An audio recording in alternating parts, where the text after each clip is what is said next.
Class 11th का हम करेंगे एड्सॉर्प्शन एंड कोलॉइड्स। अब यार ये टिंडल इफेक्ट में होता क्या है, तो देखो मान लो कि आपको दो सोल्यूशन दे दिए, एक है, एक को हम बोलेंगे ट्रू सोल्यूशन। ट्रू सोल्यूशन का मतलब है जो कोलॉइडल सोल्यूशन नहीं है, it's a non colloidal solution. Colloids का मतलब क्या है, तो बॉस कोलॉइड्स तो पहली बात एक हेटेरोजीनियस मिक्सचर है। मैम हेटेरोजीनियस का मतलब क्या है, बॉस हेटेरोजीनियस का मतलब है कि वो दोनों एक दूसरे में मिक्स नहीं होते हैं। हाय बाळांनो, welcome to our channel Vedantu Maharashtra. Boss आज आपण करणार आहोत क्लास 11th का हम करेंगे adsorption and colloids. Super duper important chapter है और ये चैप्टर आपके एक्चुअल में कॉलेज एग्जाम्स के लिए ज्यादा इंपॉर्टेंट है। So without wasting much time let us start with adsorption and colloids. अब बॉस जब जब मैं ये टर्म यूज करती हूँ एड्सॉर्प्शन, तो एड्सॉर्प्शन से हमको समझ में क्या आता है, तो यार ध्यान से समझो, कॉन्सेप्ट का फील लेके पढ़ो, ठीक है, कॉन्सेप्ट का फील लेके पढ़ो। व्हेन आई से एडसॉर्प्शन, तो बॉस एड का मीनिंग होता है सरफेस, एड का मीनिंग होता है सरफेस। तो ऐसी चीज जो हो रही है सिर्फ सरफेस पे। सो व्हेन आई से एडसॉर्प्शन, इसका मतलब है ऐसी चीज जो सिर्फ और सिर्फ हो रही है सरफेस पे, उसको हम बोलेंगे एडसॉर्प्शन। अभी सरफेस पर होने वाली चीज इज एडसॉर्प्शन। अब एडसॉर्प्शन अगर सरफेस में हो रहा है तो उसको हम बोलेंगे कि वो सरफेस फिनोमिनन है।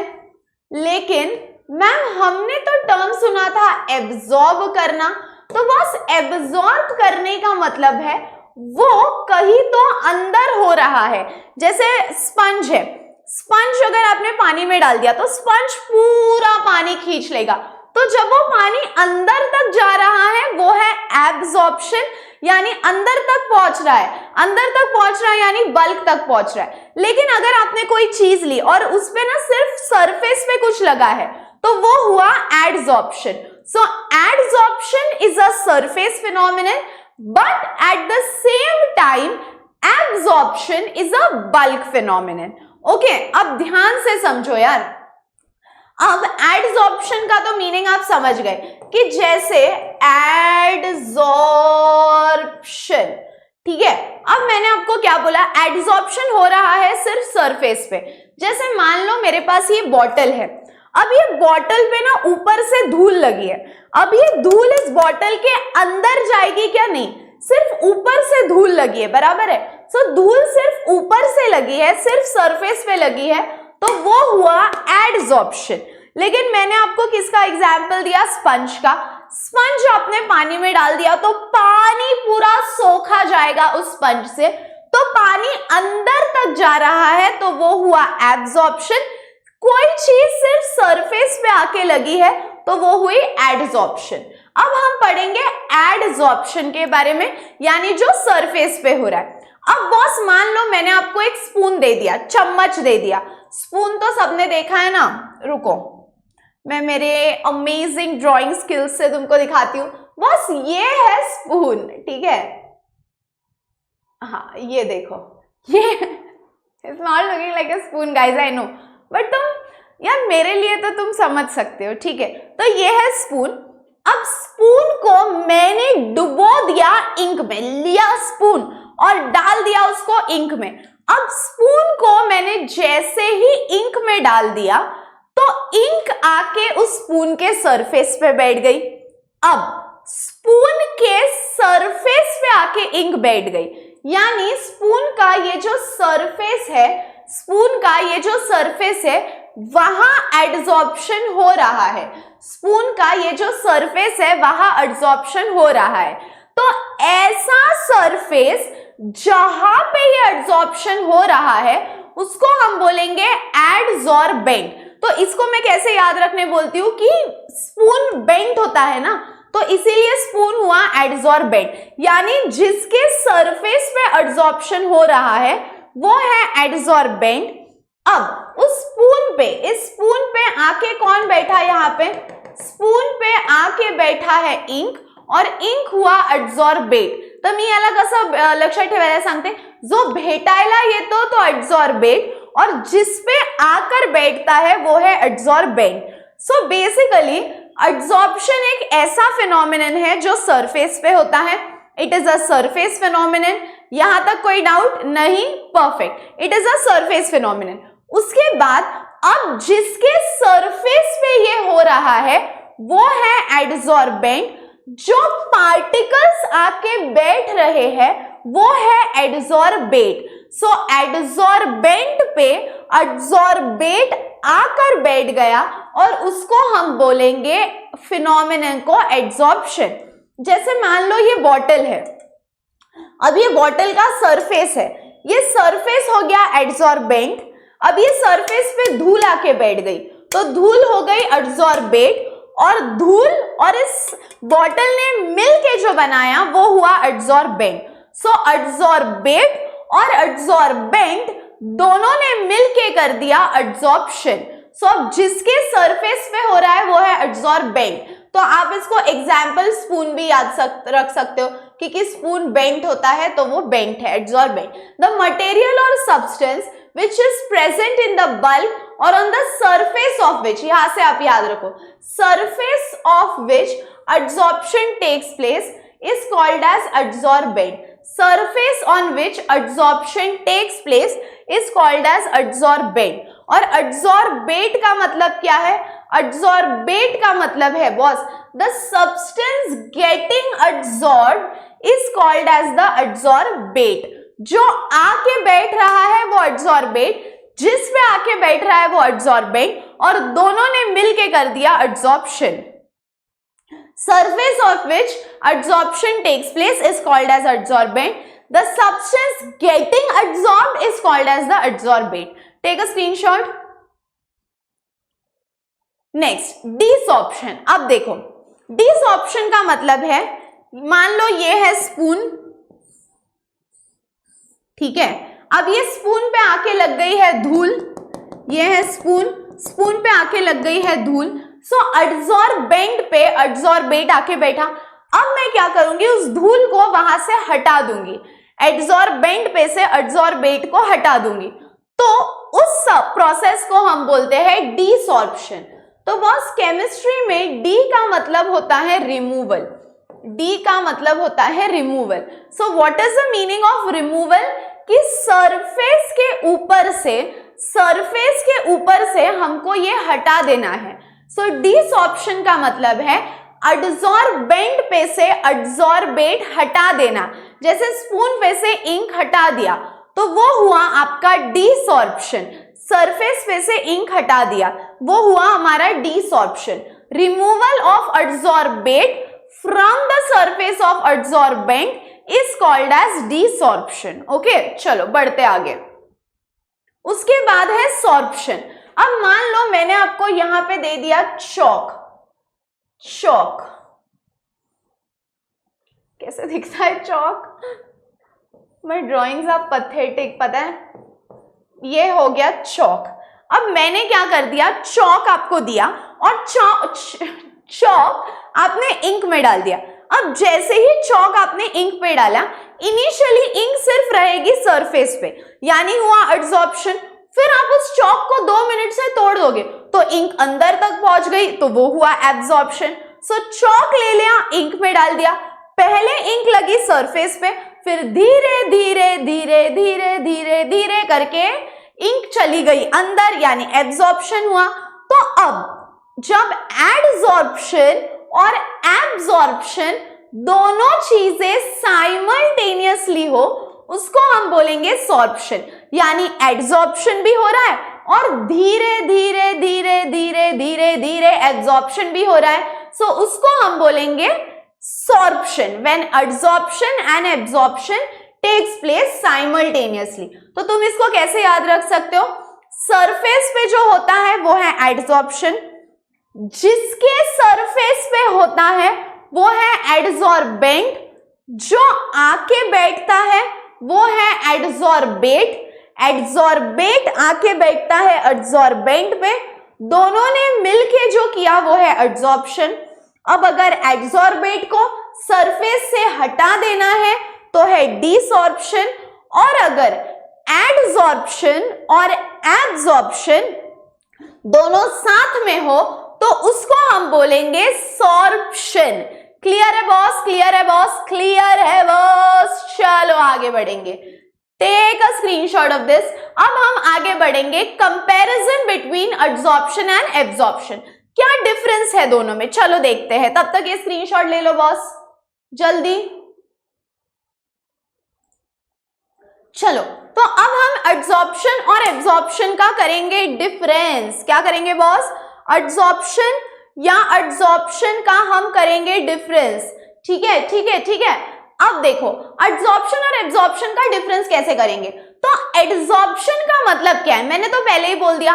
एडसॉर्प्शन मतलब जो पार्टिकल आता है वो आके बैठता है सरफेस पे, बराबर है। सो बेसिकली पार्टिकल्स जो एडसॉर्बेट के हैं वो अंदर नहीं जा सकते, वो सिर्फ आके बैठे हैं सरफेस पे।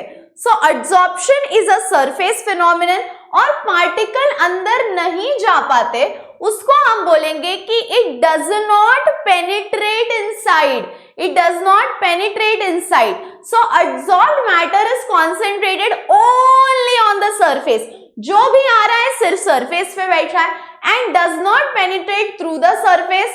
So adsorption is a surface phenomenon. यानी हे फक्त वरून वरून होणार बाळांनो, वरून वरून झालं तर adsorption, पण पार्टिकल्स आतपर्यंत गेले तर absorption. अब absorption में देखो, absorbed matter is uniformly distributed inside as well as on the surface. ऐसा नहीं होता कि पार्टिकल सिर्फ सरफेस पे है, सरफेस पे भी है और अंदर भी गया है। So it is on the surface as well as it has gone inside, इसीलिए हम बोलेंगे it is a bulk phenomenon. So adsorption में particle is only on the surface, अंदर नहीं जाता है, does not penetrate inside, and that is why it is a surface phenomenon. लेकिन absorption में ऐसा नहीं होता है, सरफेस पे तो रहता है, अंदर भी जाता है, uniformly distributed, that is why it is a bulk phenomenon. Clear है यहां तक? परफेक्ट। उसके बाद यार अब सीधी बात है, अगर एडसॉर्प्शन सरफेस फिनोमिनन है तो पार्टिकल ज्यादा से ज्यादा ज्यादा से ज्यादा ज्यादा से ज्यादा कहां रहेंगे? सरफेस पे। So concentration of adsorbed matter is high on the surface. So ये एडसॉर्ब जो पार्टिकल्स हुए हैं ये बहुत ज्यादा क्वांटिटी में कहां है? तो ये बहुत ज्यादा क्वांटिटी में होते हैं सरफेस पे। क्लियर है यहां तक? फिर आगे बढ़ेंगे। नेक्स्ट देखो, concentration of the adsorbate is uniform throughout the bulk. अब यहां पे तो अंदर भी जा रहा है, सरफेस पे भी है, तो सब तरफ यूनिफॉर्मली गया है। तो सिर्फ सरफेस पे ज्यादा होगा तो वो एडसॉर्प्शन की प्रॉपर्टी है, और सब जगह इक्वली फैला है तो एब्जॉर्प्शन की प्रॉपर्टी है। उसके बाद it is dependent on temperature, क्योंकि यार आप सोचो, आप कोई सरफेस पे बैठे हो और नीचे किसी ने गरम कर दिया तर तुम्ही असं म्हणणार का बसतो छान शेकू देतो उठून पडणार ना. सो it is dependent on temperature but this is independent on temperature. उसके बाद जब ये प्रोसेस होती है बहुत सारी हीट बाहर आती है. So it is accompanied by evolution of heat. बहुत सारी हीट बाहर आती है और यहाँ पे ऐसा कुछ नहीं है, कोई हीट वीट बाहर नहीं आती है. फिर उसके बाद ये सरफेस पे डिपेंडेंट है. सीधी बात है, अगर वो सरफेस फेनोमेनन है तो जितना ज्यादा सरफेस उतना ज्यादा ये होगा. So it is dependent on surface, it is independent on surface. And last है एग्जाम्पल, एब्जॉर्प्शन ऑफ गैसेस और लिक्विड ऑन एसिटिक एसिड. और यहाँ पे आप ले लो absorption of water by cotton. Simple है, एक बार रिवाइज करें.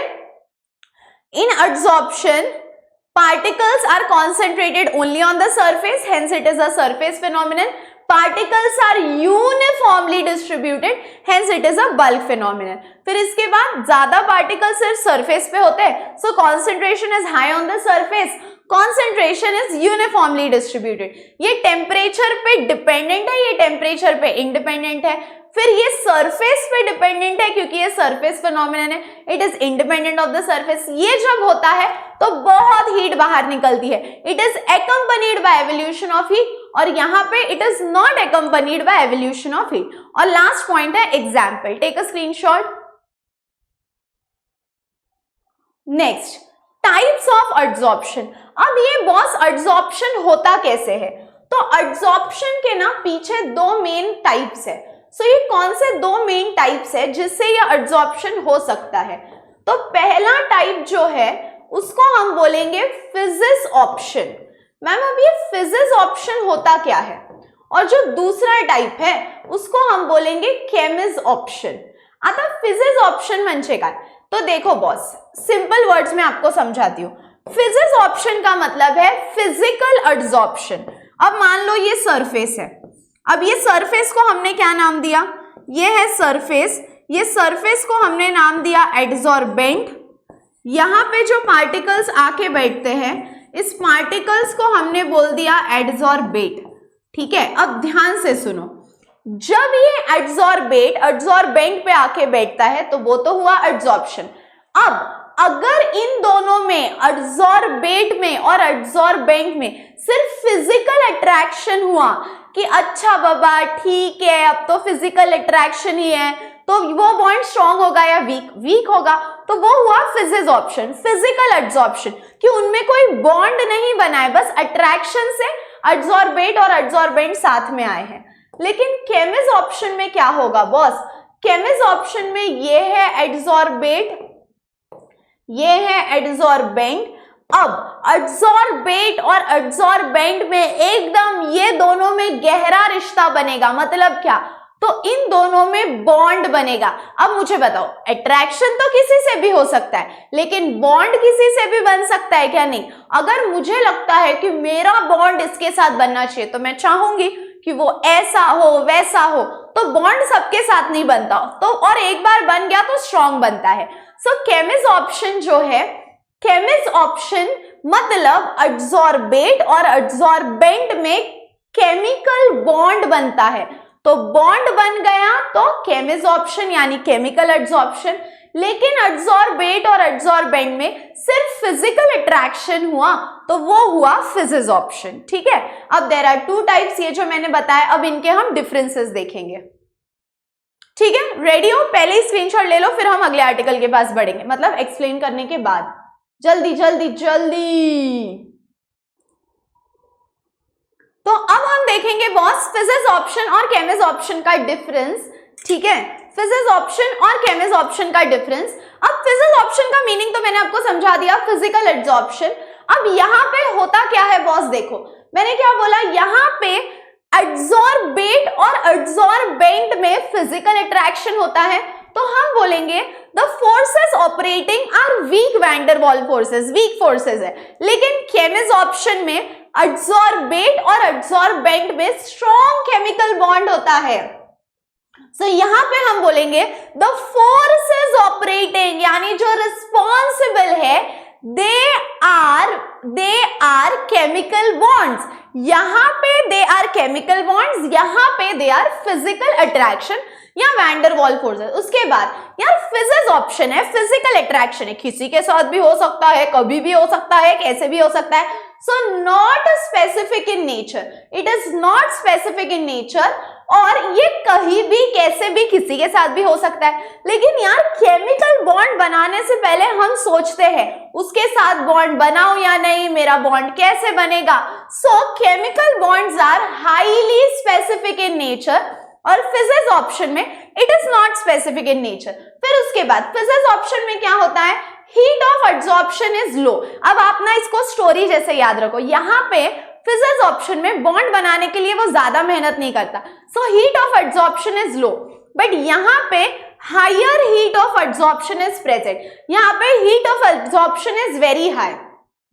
फिर उसके बाद physical attraction happens at low temperature, लेकिन केमिकल रिएक्शन के, केमिकल बॉन्ड के बहुत कंडीशंस होते हैं, so it is favoured at high temperature. उसके बाद ये प्रोसेस फिजिस ऑप्शन मैंने बोला ना बार बार हो सकता है, सो इट इज रिवर्सिबल। लेकिन यार दिल से दिल का रिश्ता यानी केमिकल बॉन्ड एक बार बन गया तो बन गया, सो इट इज इरिवर्सिबल। और फिजिस ऑप्शन में बार बार होता है, तो बॉस उसको हम बोलते हैं इट इज मल्टीलेड, और केमिस ऑप्शन इज मोनोलेड। जो हो गया वो हो गया। तो अब ध्यान से सुनो, physics option week van der Waals forces, chemisorption chemical bonds are present. उसके बाद फिजिक्स ऑप्शन कहीं भी कैसे भी हो सकता है, नॉट स्पेसिफिक इन नेचर, और यहाँ पे specific in nature. Heat of adsorption is low, heat of adsorption is high, low temperature high temperature, बार बार बार बार बार बार हो सकता है रिवर्सिबल, बार बार नहीं हो सकता है इरिवर्सिबल, बार बार हो सकता है यानी मल्टीलेट, एक ही बार हो सकता है यानी monolayer. Take a screenshot guys. चला चला चला पुढे जाऊयात। फैक्टर्स अफेक्टिंग एड्सॉर्प्शन, ऐसी कौन सी चीजें हैं जिसके वजह से या तो एड्सॉर्प्शन फास्ट होगा या तो एड्सॉर्प्शन स्लो होगा। अब यार मेरे को बताओ, एड्सॉर्प्शन मतलब दिल से दिल का रिश्ता, लेकिन किसके दिल से किसके दिल तक? तो एड्सॉर्बेट, मैं सिर्फ बेट लिख रही हूं और यहां पे आ जाएगा एड्सॉर्बेंट। सो अब ये बेट और बेंट का अपने को रिश्ता बनाना है। अब रिश्ता बनाने के लिए यानी एड्सॉर्प्शन करने के लिए दोनों इक्वली जरूरी है, तो एड्सॉर्बेट का भी नेचर अच्छा होना चाहिए और एड्सॉर्बेंट का भी नेचर अच्छा होना चाहिए। दोनों की इच्छा होनी चाहिए टू मेक द बॉन्ड, ठीक है। So nature of adsorbate is also important and nature of adsorbent is also important, ठीक है। सो नेचर ऑफ एड्सॉर्बेट में क्या होगा देखो, अब अपने को एड्सॉर्प्शन का रेट बढ़ाना है, मतलब हम चाहते हैं कि ये बेट आके बैठे बेंट पर। So what all is important? Nature of adsorbate, यानी इसका भी अच्छा नेचर होना इंपॉर्टेंट है और इसका भी अच्छा नेचर होना इंपॉर्टेंट है। So the amount of gas absorbed by a solid depends on the nature of the gas, यानी depends on the nature of adsorbate. So वो जब आके बैठता है, it depends on the nature of the gas. इसका मतलब है adsorbate पे डिपेंड करता है। कैसे? तो gases having high critical temperature can be liquefied easily, ठीक है। तो ऐसे गैसेस जिनको हम इजीली लिक्विफाई कर सकते हैं वो अच्छे एड्सॉर्बेट है। अब नेचर ऑफ एड्सॉर्बेंट पे कैसे डिपेंडेंट है? तो वो सरफेस भी तो अच्छा होना चाहिए।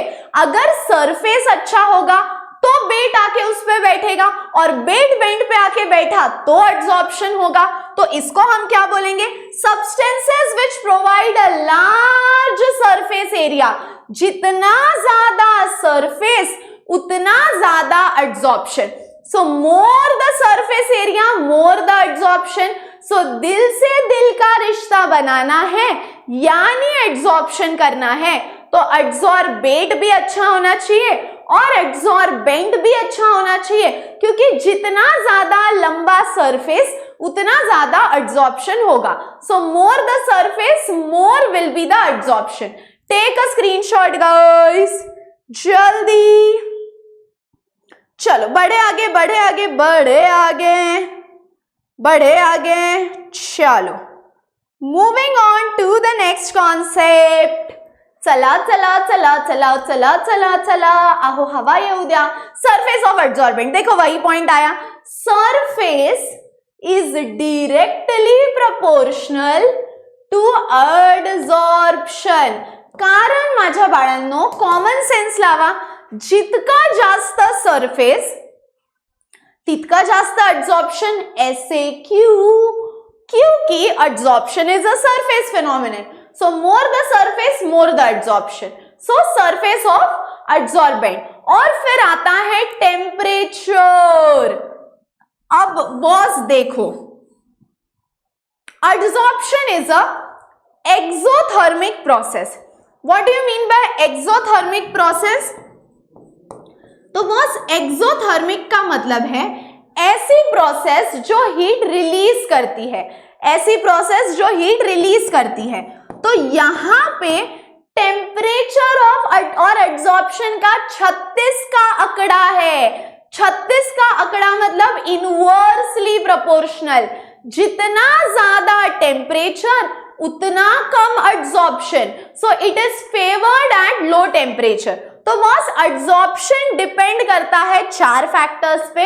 दिल से दिल का रिश्ता, मतलब इन दोनों पे डिपेंड करेगा। Nature of adsorbate, nature of adsorbent, फिर तीसरा सरफेस पे, जितना ज्यादा सरफेस उतना ज्यादा एड्सॉर्प्शन, और फोर्थ है टेम्परेचर। एड्सॉर्प्शन और टेम्परेचर का रिश्ता 36 का आंकड़ा, जितना ज्यादा टेम्परेचर उतना कम एड्सॉर्प्शन।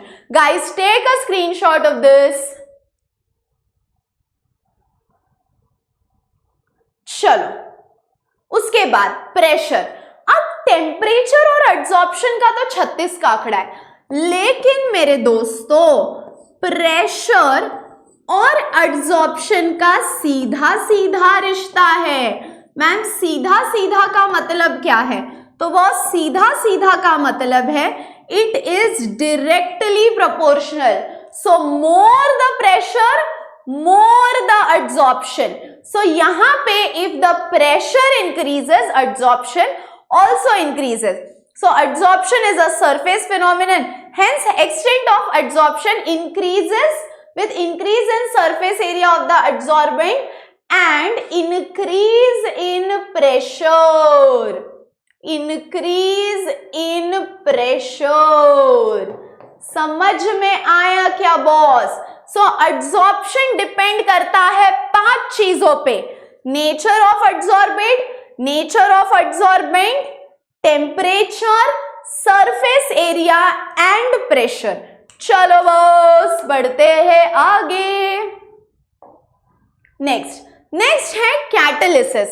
अब देखो अभी तक जो मैंने बोला उसमें से सारे टर्म्स तो इंपॉर्टेंट है ही, एड्सॉर्प्शन, एब्सॉर्प्शन, एडसॉर्बेट यानी जो ऊपर आके बैठता है, एडसॉर्बेंट यानी जिसके सरफेस पे होता है, फिर डिसॉर्प्शन मतलब उनको निकाल देना, एडसॉर्बेट को एडसॉर्बेंट से निकाल देना, फिर आता है सॉर्प्शन, एडसॉर्बेट और एडसॉर्बेंट साथ में होना यानी सॉर्प्शन, और बस इतना ही। एड्सॉर्प्शन और एब्सॉर्प्शन का डिफरेंस बहुत इंपॉर्टेंट है। उसके बाद फिजिसॉर्प्शन और केमिसॉर्प्शन का भी डिफरेंस बहुत इंपॉर्टेंट है। फिजिसॉर्प्शन मतलब इतना भी याद रखोगे कि अट्रैक्शन है, और केमिसॉर्प्शन मतलब केमिकल बॉन्ड है, तो चीजें याद आ जाएगी। फिजिकल अट्रैक्शन है तो weak van der Waals forces, chemisorption है तो केमिकल बॉन्ड। फिर यहाँ पे फिजिसॉर्प्शन में क्या होता है? नॉट स्पेसिफिक, अट्रैक्शन ही तो है, कोई भी चल जाएगा, बट यहाँ पे हाईली स्पेसिफिक, लो टेम्परेचर पे होता है, हाई टेम्परेचर पे होता है। फिर अट्रैक्शन बार बार होता है, रिवर्सिबल ये बार बार नहीं हो सकता, इरिवर्सिबल बार बार होता है, इसलिए मल्टीलेड बार बार नहीं होता, इसलिए मोनोलेड। लो कर ली रिविजन। उसके बाद फैक्टर्स अफेक्टिंग पाथ सिखा दिए। Now we are moving on to catalysis. what do you mean by catalysis? तो कैटालिसिस का मतलब है ऐसा सब्सटेंस जो रिएक्शन के रेट को बढ़ाता है। ठीक है, कैटालिसिस का मतलब है जो रिएक्शन के रेट को बढ़ाता है। अब रिएक्शन के रेट को जो बढ़ाता है उसको हम बोलते हैं कैटलिस्ट या कैटालिसिस। ठीक है, अब मैम ये रिएक्शन में पार्टिसिपेट करता है क्या? नहीं, it does not participate in the reaction, या इवन इफ इट डज वो रिएक्शन के एंड में अनचेंज्ड बाहर आ जाता है। सो कैटालिसिस का मतलब है it increases the rate of reaction without taking part in the reaction. Okay, so a catalyst can be defined as a substance which when added to a reaction increases the rate. rate का मतलब है speed, वो reaction के speed को बढ़ाता है लेकिन वो खुद रिएक्शन में पार्टिसिपेट नहीं करता। नाउ माय डियर स्टूडेंट्स, दो टाइप के कैटलिस्ट होते हैं।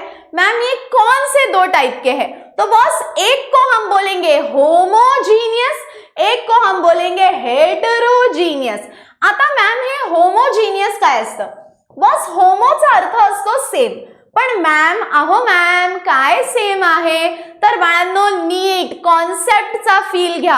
होमो का मतलब है रिएक्टेंट का फेज, ये देखो गैस गैस, कैटलिस्ट का फेज और प्रोडक्ट का फेज, ये सारे जब एक फेज में होंगे यानी एक स्टेट में होंगे उसको हम बोलेंगे homogeneous catalyst. So what is a homogeneous catalyst? Reactant, catalyst and product सारे अगर सेम फेज में हो तो उसको हम बोलेंगे homogeneous catalyst. That the reactant, the catalyst, ऐसे याद रखो, reactant, catalyst, product. Reactant, catalyst, product. If all are in the same phase, it is homogeneous catalyst. अब हम देखेंगे heterogeneous क्या होता है. तो बॉस heterogeneous का मतलब है, मान लो A, B, catalyst, product, ये दोनों मान लो हो गए सॉलिड में और कैटलिस्ट हो गया गैस में. Now if the reactant and catalyst, if they are in different phases, अगर ये अलग अलग phases में हो तो उसको हम बोलेंगे heterogeneous catalyst. When the reactant, catalyst and product are in different phase, it is called as a heterogeneous catalyst. तो basically what does a catalyst do? तो बॉस कैटलिस्ट का रोल है रिएक्शन के रेट को बढ़ाना. There are two types of catalyst, one is homogeneous, one is heterogeneous. Homogeneous का मतलब है reactant, catalyst and product all three should be in the same phase. But heterogeneous का मतलब है reactant, catalyst and product should be in a different phase. Okay, अब हमको ना applications देखना है पीछे जाके, बट उससे पहले मैं इनहिबिटर बता देती हूँ. देखो, कैटलिस्ट का जो रोल है उसका ऑपोजिट रोल होता है इनहिबिटर का. कैटलिस्ट क्या करता है, रिएक्शन को पुश करेगा, पुश करेगा, पुश करेगा, रिएक्शन के रेट को बढ़ाएगा. लेकिन इनहिबिटर क्या करेगा, रिएक्शन के रेट को स्लो डाउन करेगा. कुछ कुछ रिएक्शंस होते हैं जो इतने फास्ट होते हैं, इतने फास्ट होते हैं, बहुत फास्ट होते हैं. अब उस रिएक्शंस के स्पीड को हमको स्लो करना होगा. अगर कोई रिएक्शन बहुत फास्ट हो रही है तो हमको उसके स्पीड को कम करना पड़ेगा और उसको हम बोलेंगे inhibitor. What is a inhibitor?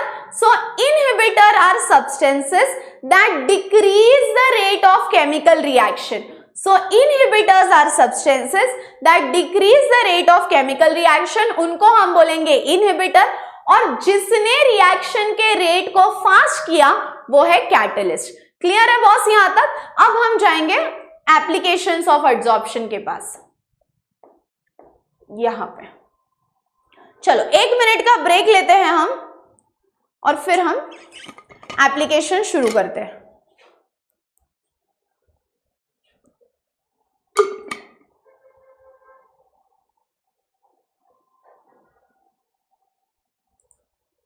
चलो बड़े बॉस आगे. ओके देन, अब एप्लीकेशंस ऑफ एड्सॉर्प्शन की यार ये यूज कहाँ होता है. सबसे पहला एप्लीकेशन है in heterogeneous catalyst. Now what is this heterogeneous catalyst? तो मैंने आपको अभी तो बोला हेटेरोजीनियस का मतलब क्या है, रिएक्टेंट, कैटलिस्ट और प्रोडक्ट ये सारे डिफरेंट फेज में होंगे तो उसको हम बोलेंगे हेटेरोजीनियस कैटलिस्ट. अब यहाँ पे क्या होता है, ये हेटेरोजीनियस कैटलिस्ट कहाँ यूजफुल है? तो boss it is used in the manufacturing process, यानी कुछ चीजें बनाने के लिए फॉर मैन्युफैक्चरिंग ये कैटलिस्ट यूज होता है हेटेरोजीनियस. फिर आता है गैस मास्क. आपको पता होगा वो कुछ लोग हैं ना माइंस में काम करते हैं मिनरल्स एक्सट्रैक्ट करने में, वहां पे ना बहुत लोगों की डेथ भी हो जाती है क्योंकि पॉइजनस गैसेस वो इनहेल करते हैं. तो वहां पे ना अगर आप एक गैस मास्क लगाओ जो चारकोल से बना होता है, प्रोबेबली कोकोनट चारकोल, तो ना जो हार्मफुल गैसेस है वो आके उस गैस मास्क पे बैठ जाते हैं. तो गैस मास्क हुआ एड्सॉर्बेंट और वो जो गैसेस आए वो हुए एड्सॉर्बेट. गैस मास्क और ये एड्सॉर्बेट जो है इन्होंने मिलकर कर दिया एडसॉर्प्शन. ठीक है. सेकंड है गैस मास्क. थर्ड है कंट्रोल ऑफ ह्यूमिडिटी. अब what do you mean by control of humidity? तो बस कुछ कुछ जगह है ना जैसे कि रेलवे स्टेशन हो गया, इवन लाइब्रेरीज, वहां पे ना ऐसा चिक चिक हो जाता है जो थोड़ा बंद बंद रहता है. तो अब ये जो एयर में वाटर मॉलिक्यूल्स है उनको एब्जॉर्ब करने के लिए यानी ह्यूमिडिटी अवॉइड करने के लिए हमको लगेगा सिलिका या एल्यूमिना जेल, जो अगर आप नए प्लास्टिक के बॉटल्स लाते हो या नए शूज लाते हो तो उसमें भी होता है. तो ह्यूमिडिटी या ये पानी के ड्रॉपलेट्स कंट्रोल करने के लिए जो यूजफुल होता है उसको हम बोलते हैं सिलिका या alumina gel which are used for control of humidity. Again यहाँ पे एड्सॉर्प्शन यूज होता है. उसके बाद प्रोडक्शन ऑफ वैक्यूम. वैक्यूम का मतलब है जहां कुछ भी प्रेजेंट नहीं है. जहां कुछ भी प्रेजेंट नहीं है अगर हमको ऐसा स्पेस क्रिएट करना होगा यानी वैक्यूम क्रिएट करना होगा तो again we have to take the process of adsorption. और फिर उसके बाद आप 2-3 भी याद रखोगे तो ठीक है। फ्रोथ फ्लोटेशन मेथड, ये आपको ना 10th में थी कि एक है ना ऐसा बड़ा सा कंटेनर ले लो, उसमें वाटर डाल दो और वाटर के साथ पाइन ऑयल डाल दो। वाटर ले लो और उसके साथ पाइन ऑयल डाल दो और उसमें ना आपको डालने हैं मिनरल्स, सो वाटर और पाइन ऑयल और उसमें आपको डालने हैं मिनरल्स। अब ना आपको उसको ऐसे ऐसे ऐसे एजिटेशन करना है यानी घुमाना है। तो जो लाइटर गैंग है वो ऊपर आ जाएंगे या नीचे सेटल होंगे। तो यस, जो लाइटर गैंग है वो आके सेटल हो जाएंगे सरफेस पे।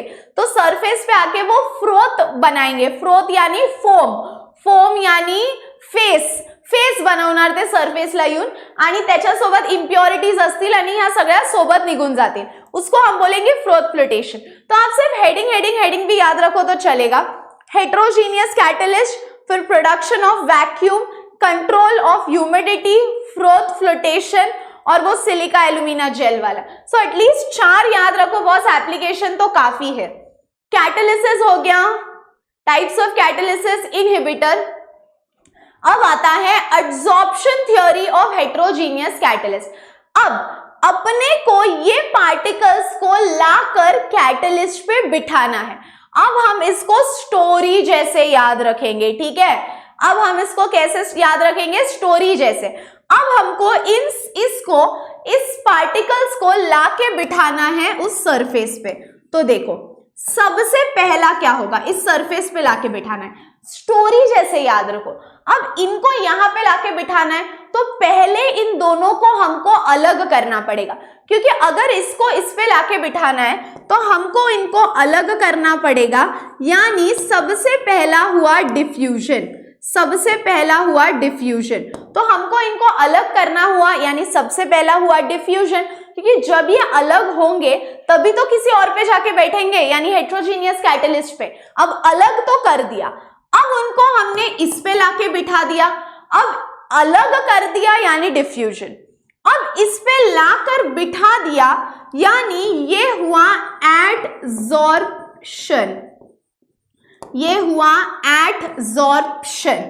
अब तुम सीधा दिमाग लगाओ, इनको अलग तो कर दिया, क्योंकि बिना अलग किए हम इनको ऊपर बिठा नहीं सकते। अब इनको सरफेस पे लाकर बिठा दिया यानी हो गया एडसॉर्प्शन। अब बेचारे दोनों अकेले हैं, तुमको क्या लगता है दोनों अकेले बैठ के क्या करेंगे? तो दोनों अकेले बैठ के सोचेंगे कि चलो हम कर लेते हैं क्या बेटा, रिएक्शन। मैं तो रिएक्शन की बात कर रही हूं। दोनों ने कर लिया रिएक्शन। अब रिएक्शन तो हो गई, अब क्या होगा? अब रिएक्शन होने के बाद दोनों ने मिलके बना दिया प्रोडक्ट। सीधी बात है, रिएक्शन हो गई तो प्रोडक्ट तो बनना है। अब प्रोडक्ट बनने के बाद वो वहां पे बैठे बैठे क्या करे, करना है कुछ काम, क्या करे बैठे बैठे? वहां तो बैठे नहीं रहेंगे। अब वहां तो बैठे नहीं रहेंगे, अब वो वहां से निकल जाएंगे बाहर, और ये जो निकल जाने वाली प्रोसेस है इसको हम बोलेंगे डिसॉर्प्शन। समझ में आया? पहली स्टेप में हमको उनको अलग करना है, डिफ्यूजन। स्टेप 2 में वो खुद ही ऊपर आके बैठेंगे, एडसॉर्प्शन। अब बैठे बैठे क्या करे? तो दोनों करेंगे केमिकल रिएक्शन। केमिकल रिएक्शन हो गई तो अब तो क्या ही होगा, प्रोडक्ट बनेगा। और अब प्रोडक्ट बनने के बाद वहां पे बैठ के मुंह तो नहीं देखेंगे ना, निकल जाएंगे वहां से। निकल जाने के प्रोसेस को हम बोलेंगे desorption. So how is the sequence? Diffusion, adsorption, chemical reaction, formation of product, और फिर आता है डिफ्यूजन। क्लियर है? क्लियर है? क्लियर है? क्लियर है? चलो आगे बढ़ते हैं, पढ़ लेंगे एक बार। Adsorption theory of heterogeneous catalyst, यानी ये काम कैसे करता है? So diffusion of reactant towards the surface. So step 1 हुआ डिफ्यूजन। अब स्टेप 2 में वो हो जाएंगे अलग। फिर उसको हम लिखेंगे adsorption of reactant molecule on the surface. So step 2 में, स्टेप 1 में हुआ डिफ्यूजन, स्टेप 2 में वो ऊपर आके बैठ गए यानी adsorption of reactant molecules on the surface. Very good. अब बैठे बैठे क्या करें, दोनों मिलके हम कर लेंगे क्या बेटा, chemical reaction. So step 3, occurrence of chemical reaction of the catalyst on the surface। अब रिएक्शन तो हो गई, अब क्या बनेगा, अब बनेगा प्रोडक्ट, फॉर्मेशन ऑफ प्रोडक्ट। और फिर वो वही बैठे रहेंगे या वहां से निकल जाएंगे, तो ऑफ कोर्स वहां से निकल जाएंगे। सो लास्ट स्टेप है डिसॉर्प्शन। Take a screenshot.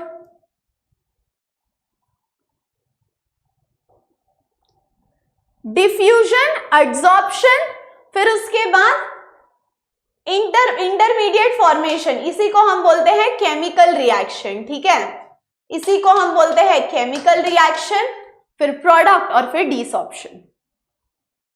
उसके बाद important features of solid catalyst, कि यार ये सॉलिड कैटलिस्ट में ऐसी कौन सी चीजें हैं जो हमारे लिए इंपॉर्टेंट है। सो सबसे पहला कैटालिटिक एक्टिविटी। अब हम कब बोल सकते हैं कि वो कैटलिस्ट अच्छा है, ये हमको देखना है। When can we say that the catalyst is a very good catalyst, तो बॉस हम तब बोल सकते हैं कि वो कैटलिस्ट एक अच्छा कैटलिस्ट है जब वो बहुत अच्छे तरीके से केमिसॉर्प्शन करेगा। So we can say that a catalyst is a very good catalyst जब वो बहुत अच्छे तरीके से क्या करेगा, केमिसॉर्प्शन। तो केमिसॉर्प्शन ज्यादा हो रहा है यानी कैटालिटिक एक्टिविटी अच्छी है, और कैटालिटिक एक्टिविटी अच्छी है तो कैटलिस्ट अच्छा है। सीधी बात है, देखो हमको बोलना है कि ये जो कैटलिस्ट है ये कैटलिस्ट एक्टिव है या ये अच्छा कैटलिस्ट है। हम कब बोल सकते हैं, जब वो कैटलिस्ट एक्टिव हो। और हम कब बोलेंगे वो कैटलिस्ट एक्टिव है, तो हम बोलेंगे वो कैटलिस्ट एक्टिव है जब वो बहुत अच्छे तरीके से करेगा केमिसॉर्प्शन। मैंने बताया था क्या है chemisorption. Chemisorption is chemical adsorption, chemical bond बनता है। ठीक है, अभी यहाँ पे क्या होगा, if large number of reactant molecules are strongly absorbed on the surface it is said to be a good catalyst. So हम कब बोल सकते हैं कैटलिस्ट एक्टिव है, जब केमिसॉर्प्शन बहुत ज्यादा होगा और बहुत ज्यादा रिएक्टेंट मॉलिक्यूल्स उस पे आकर बैठेंगे, तो हम बोल सकते हैं that the catalyst is a very good catalyst. समझ में आया, उसको हम बोलेंगे कैटालिटिक एक्टिविटी। क्या बोलेंगे boss, catalytic activity. So the activity of the catalyst depends on its chemisorption. ज्यादा रिएक्टेंट मॉलिक्यूल्स आके बैठ गए, so it's a good catalyst. Next is catalytic selectivity. अब कैटालिटिक सिलेक्टिविटी पे कैसे डिपेंड करता है, तो बॉस अब बहुत बार ऐसे होता है कि दोनों रिएक्टेंट सेम है, दोनों रिएक्टेंट सेम है लेकिन कैटलिस्ट अलग है, उसके वजह से प्रोडक्ट अलग बन गया। जैसे देखो यहाँ पे A plus B gives product P, catalyst है PT। A plus B gives product Z, catalyst है जिंक। अब ऐसे क्यों हुआ, रिएक्टेंट तो सेम है तो प्रोडक्ट तो सेम होना चाहिए, बट रिएक्टेंट सेम है फिर भी प्रोडक्ट अलग बना। क्यों, क्योंकि कैटलिस्ट अलग है। उसको हम बोलेंगे catalytic selectivity. So some solid catalyst are selective in their action. The same gaseous reactant, reactant बिल्कुल सेम है, the same gaseous reactant produces different product। so reactant same हुआ तो भी प्रोडक्ट अलग है। क्यों, क्योंकि कैटलिस्ट अलग है। सो हम कब बोल सकते हैं कैटलिस्ट अच्छा कैटलिस्ट है, पहला कैटालिटिक एक्टिविटी। कब बोल सकते हैं कैटलिस्ट एक्टिव है, जब वो ज्यादा केमिसॉर्प्शन करेगा। दूसरा कैटालिटिक सिलेक्टिविटी। अभी कैटालिटिक सिलेक्टिविटी में हम क्या बोलेंगे, दोनों रिएक्टेंट सेम है लेकिन प्रोडक्ट अलग बन रहा है। क्यों, क्योंकि कैटलिस्ट अलग है, that is catalytic selectivity. Take a screenshot. Okay, next है shape selective catalysis by zeolite. अब शेप सिलेक्टिव कैटालिस्ट मतलब क्या है, अब मान लो मैंने यहाँ पे एक कैटालिस्ट ले लिया, मैंने यहाँ पे एक कैटालिस्ट ले लिया ठीक है। अब ये जो कैटलिस्ट है बॉस, ये कैटलिस्ट में ना ऐसे पोर्स हैं। पोर्स तुम समझ रहे हो, खड्डे खड्डे, जैसे सिल्क बबली देखिए तोड़ने के बाद कैसे पोर्स दिखते हैं, उसको बोलते हैं माइक्रोपोरस स्ट्रक्चर। अब अगर आपके स्ट्रक्चर में ज्यादा बड़े बड़े पोर्स हैं, ये है रिएक्टेंट, ये है रिएक्टेंट, ये है प्रोडक्ट और ये है कैटलिस्ट। अब अगर आपके इस कैटलिस्ट में बड़े बड़े पोर्स है तो रिएक्टेंट वहां जाके फंस जाएगा, रिएक्टेंट वहां जाके फंस जाएगा। अगर उस कैटलिस्ट में बड़े बड़े पोर्स होंगे तो वो वहां पे जाके फंस जाएगा। तो ज्यादा रिएक्टेंट अगर फंस गया तो प्रोडक्ट कम बनेगा, ज्यादा रिएक्टेंट फंस गया तो प्रोडक्ट कम बनेगा। लेकिन अगर ये जो आपका कैटलिस्ट है इसमें छोटे छोटे पोर्स हो, तो छोटे छोटे पोर्स होने पर क्या होगा, छोटे छोटे पोर्स हो तो कम रिएक्टेंट जाके फंसेगा, और कम रिएक्टेंट जाके फंस गया तो प्रोडक्ट ज्यादा मिलेगा। So shift selective catalyst is also important. If you select a catalyst जिसमें बड़े पोर्स है, ज्यादा रिएक्टेंट फंस गया, प्रोडक्ट कम बन गया। ऐसा कैटलिस्ट सिलेक्ट किया जिसमें छोटे छोटे पोर्स हो, छोटे छोटे पोर्स हो तो कम रिएक्टेंट फंसेगा और प्रोडक्ट ज्यादा मिलेगा। चलो देखते हैं। जियोलाइट्स आर एल्यूमिनोसिलिकेट्स, किससे बना है ये जियोलाइट जो है, उसका स्ट्रक्चर ऐसा ही होता है। Are aluminosilicates which are 3 dimensional network of silicate. Some silicon atoms in the network are replaced by aluminium atoms giving AlOSi frame network. This is called as a microporous structure. बस उन्होंने इतना ही explain किया और हम इतना ही लिखेंगे तो काफी है, बट कॉन्सेप्ट ये है उसके पीछे। माइक्रोपोरस का मीनिंग समझ गए ना। चलो take a screenshot.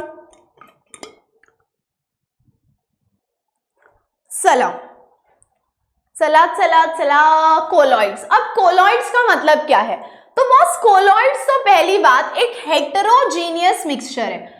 Ma'am heterogeneous का मतलब क्या है, बॉस हेटेरोजीनियस का मतलब है कि वो दोनों एक दूसरे में मिक्स नहीं होते हैं। हेटेरोजीनियस का मतलब है दो लिक्विड्स एक दूसरे में मिक्स नहीं होते हैं, उसको हम बोलेंगे heterogeneous. So two liquids do not mix in each other, they are called as heterogeneous. अब ये जो दो लिक्विड्स है, जो मान लो ये एक लिक्विड है और ऊपर ये एक लिक्विड है, अब ये दोनों तो एक दूसरे में मिक्स नहीं हो रहे हैं, इसको बोल दिया हेटेरोजीनियस मिक्सचर। अब जो लिक्विड ज्यादा क्वांटिटी में प्रेजेंट है उसको हम बोलेंगे डिस्पर्जन मीडियम। जो ज्यादा क्वांटिटी में प्रेजेंट है वो हुआ डिस्पर्जन मीडियम, और जो कम क्वांटिटी में प्रेजेंट है वो हो गया हमारा डिस्पर्स्ड फेज, वो हो गया हमारा डिस्पर्स्ड फेज। समझ में आया? So what is the meaning of colloid? तो बॉस कोलॉइड का मतलब है कि वो एक हेटेरोजीनियस मिक्सचर है, यानी ऐसा लिक्विड कि वो दो लिक्विड्स एक दूसरे में मिक्स ही नहीं होते हैं। अब उसमें से जो लिक्विड ज्यादा क्वांटिटी में है दैट इज डिस्पर्जन मीडियम, और जो लिक्विड कम क्वांटिटी में है दैट इज डिस्पर्स्ड फेज, इसको हम बोलेंगे colloids. So colloids are heterogeneous mixture, और यहाँ पे the component of colloid present in large quantity, जो ज्यादा हो उसको हम बोलेंगे मीडियम, जो कम हो उसको हम बोलेंगे phase. So the component of the colloid present in large proportion is called as dispersion medium, and the component which is present in less quantity is called as the dispersed phase. ठीक है boss, ठीक है boss, ठीक है boss, clear है, clear है, clear है, very good. बढ़े आगे। अब examples of colloid, blue colour of sky, blood, soil, fog, mist and rain, ये सारे एग्जाम्पल्स ऑफ कोलॉइड। अब क्लासिफिकेशन ऑफ कोलॉइड। आप कोलॉइड का मतलब समझ गए, लिक्विड है, ऐसा लिक्विड जो एक दूसरे में मिक्स ही नहीं होता है, वो है आपका कोलॉइड यानी हेटेरोजीनियस मिक्सचर। अब उसमें जो ज्यादा क्वांटिटी में हो वो है हेटेरोजीनियस, जो जो ज्यादा क्वांटिटी में है वो है डिस्पर्जन मीडियम, और जो कम क्वांटिटी में है वो है डिस्पर्स्ड फेज। सो ज्यादा क्वांटिटी डिस्पर्जन मीडियम, कम quantity dispersed phase. Next, classification of colloid. अब देखो क्लासिफिकेशन ऑफ कोलॉइड्स जो है वो मेनली दो टाइप का होता है। एक को हम बोलेंगे लायोफिलिक कोलॉइड और एक को हम बोलेंगे लायोफोबिक कोलॉइड। अब what is the meaning of lyophilic colloid? लायो का मतलब है लिक्विड, फिलिक का मतलब है लविंग।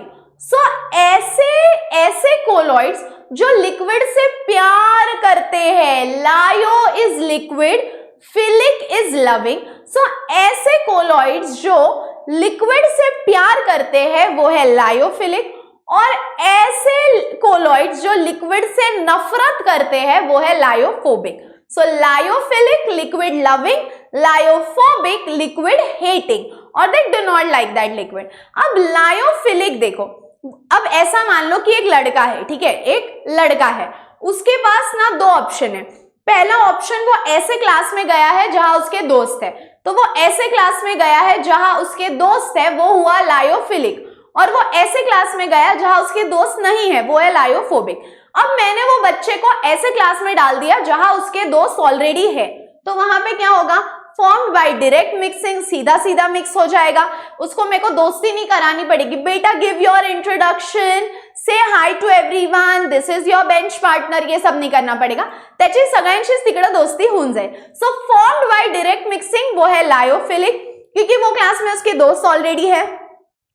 लेकिन मैंने वो बच्चे को ऐसे क्लास में डाल दिया जहां पे उसके दोस्त नहीं है, तो उसको हम बोलेंगे लायोफोबिक। वहां पे वो जल्दी सबसे मिक्स नहीं होगा। Formed by only special method, मुझे मेहनत करनी पड़ेगी उसका इंट्रोडक्शन सबसे कराने की।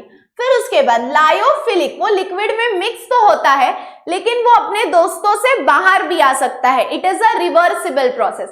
लेकिन यहाँ पे ये एक तो इतने मुश्किल से दोस्ती हुई है इनकी, अब मुश्किल से दोस्ती होने के बाद क्या वो फिर से अननोन हो सकते एक दूसरे के लिए? नहीं। So they are formed only by special methods and it is irreversible. एक बार भाई साहब दोस्ती हो गई तो हो गई। उसके बाद अब आपने वो बच्चे को नए क्लास में डाल दिया, बट वहां पे उसके दोस्त ऑलरेडी है, तो वो सबसे तो घुल मिल गया है, तो आप पहचान पाओगे क्या कि ओ अच्छा ये नया बच्चा है? नहीं। So the particles are not easily visible even under ultra microscope, और यहाँ पे particles are easily visible under ultra microscope. उसके बाद अब वहां पे उसके दोस्त ऑलरेडी है तो इट इज सेल्फ स्टेबलाइज। यहाँ पे उसके दोस्त नहीं है, सो उसको स्टेबलाइजर की जरूरत है, कोई उसको स्टेबल करने की जरूरत है, ठीक है। So lyophilic direct mixing, lyophobic direct mixing से नहीं होता है, स्पेशल मेथड्स। रिवर्सिबल है, इरिवर्सिबल है। यहाँ पे पार्टिकल्स इजीली विजिबल नहीं है, लेकिन यहाँ पे particles are easily visible in lyophilic और not easily visible, not easily visible. पहचान ही नहीं पाते ना नया बच्चा कौन है, क्योंकि वो तो मिक्स हो गया, लेकिन यहाँ पे वो मिक्स ही नहीं हो रहा है, so particles are easily visible. उसके बाद self stabilise and this needs stabiliser. उसके बाद addition of large amount of electrolyte causes precipitation. अब इलेक्ट्रोलाइट मतलब ऐसा लिक्विड जो पॉजिटिव और नेगेटिव में स्प्लिट होता है, तो अगर आप बहुत ज्यादा इलेक्ट्रोलाइट डाल दो तो क्या होगा, वहां पे वो सब्सटेंस नीचे आके सेटल हो जाएगा, नीचे आके जमा हो जाएगा, उसका कोएगुलेशन हो जाएगा, नीचे आके सेटल होगा। Large amount of electrolyte causes precipitation, और यहाँ पे addition of small amount of electrolyte causes precipitation.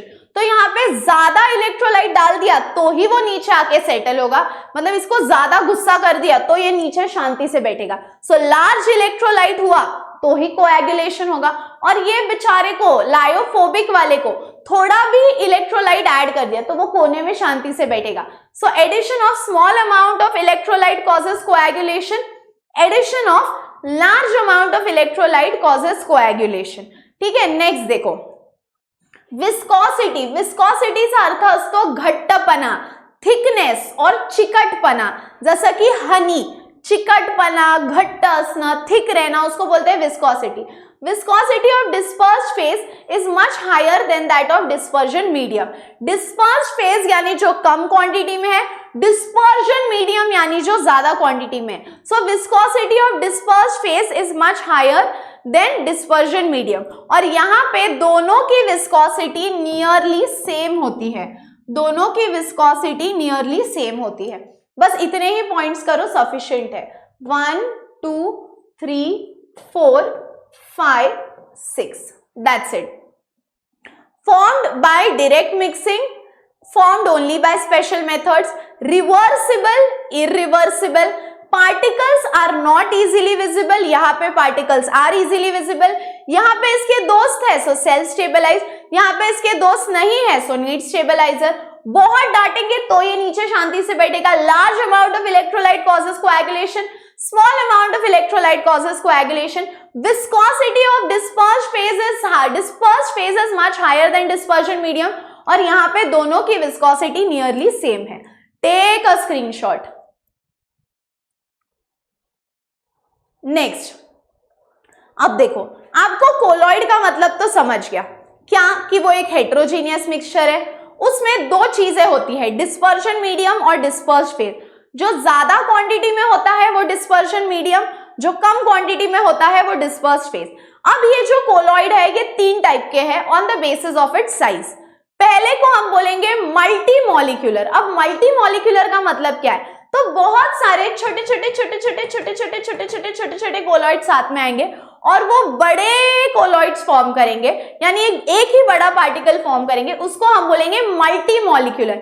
Multi का मतलब है मेनी, सो बहुत सारे छोटे पार्टिकल साथ में आते हैं और वो एग्रीगेट ऑफ एटम्स बनाते हैं, यानी वो साथ में आते हैं, उसको हम बोलते हैं multi molecular. So the individual particle consist of an aggregate of atoms, यानी ये मॉलिक्यूल्स में बहुत सारे एटम्स साथ में आते हैं और ये जो छोटे छोटे एटम्स साथ में आते हैं उनकी size should be less than 10⁻³ picometre.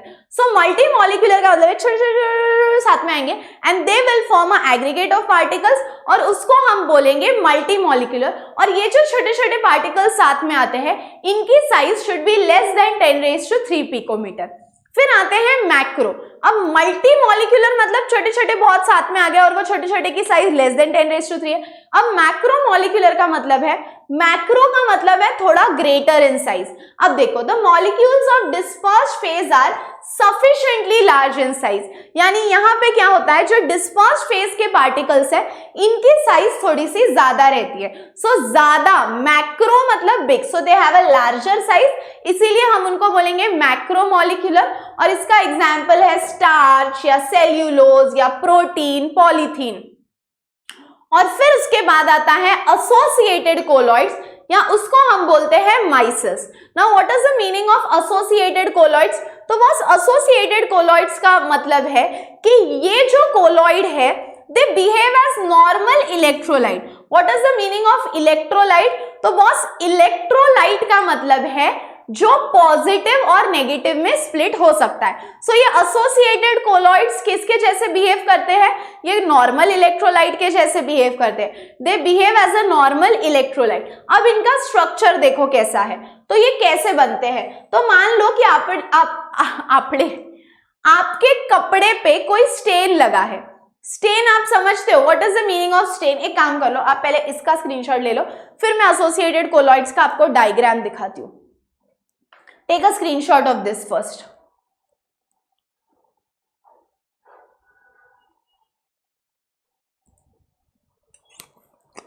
चलो, ले लिया screenshot.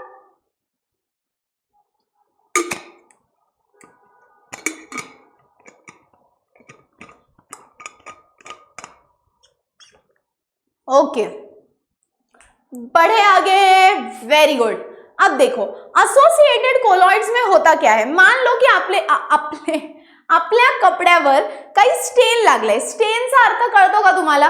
What do you mean by stain guys? What do you mean by stain? Stain का मतलब क्या है, मेरे को बताओ। स्टेन का मतलब है कि कोई दाग लग गया, अब हमने उसको ना वॉशिंग मशीन में डाल दिया, तो उसके आजू बाजू ना ऐसा स्ट्रक्चर बनता है। अब ये स्ट्रक्चर को हम बोलते हैं माइसेल। अब आपने उसको पानी में डाल दिया, ठीक है। अब पानी में डालने के बाद ये जो सर है, ये सर रहता है बाहर के साइड, तो इसको हम बोलते हैं लायोफिलिक हेड, मतलब लिक्विड लविंग हेड। और ये जो टेल है ये पानी के ऑपोजिट साइड है, यानी अंदर है, इसको हम बोलते हैं लायोफोबिक टेल। लायोफोबिक टेल, समझ में आया? सो यहाँ पे स्टेन तो है बीच में। अब उस स्टेन में ये जो टेल है, ये टेल को हम बोलेंगे लायोफोबिक टेल, क्योंकि वो वाटर हेटिंग है इसीलिए। लायोफोबिक मत बोलो, आप इसको हाइड्रोफोबिक बोल दो तो याद रहेगा। लेट्स कॉल इट हाइड्रोफोबिक, ठीक है, लेट्स कॉल इट हाइड्रोफोबिक, यानी ये पानी को ना हेट करती है। अब बिकॉज ये पानी को हेट करती है, ये अंदर के साइड है, और बिकॉज ये हेड पानी से प्यार करता है, बिकॉज ये हेड पानी से प्यार करता है, तो ये बाहर की तरफ है, पानी की तरफ है, तो ये पानी की तरफ है तो हाइड्रोफिलिक, और ये अंदर है, पानी के ऑपोजिट साइड है, तो ये हो गया हाइड्रोफोबिक। सो हाइड्रोफिलिक, हाइड्रोफोबिक। और ये क्या करते हैं, उस स्टेन के अराउंड ऐसा स्ट्रक्चर बनाते हैं, और उसके अराउंड ना ये कंटिन्यूअसली रोटेट करते रहते हैं, जिसकी वजह से जैसे ही हम पानी में कोई दाग लगे हुए कपड़े को डाल दे और वॉशिंग पाउडर डाल दे तो वो दाग निकल जाता है। क्यों? क्योंकि वो ऐसा स्ट्रक्चर फॉर्म करते हैं जिसको हम बोलते हैं एसोसिएटेड कोलॉइड्स और माइसेल्स, जहां पे स्टेन बीच में लगा है। अब ये ऐसा स्ट्रक्चर फॉर्म करता है कि सर बाहर के साइड है, यानी पानी के साइड है, हाइड्रोफिलिक, और ये जो टेल है ये अंदर के साइड है, यानी हाइड्रोफोबिक।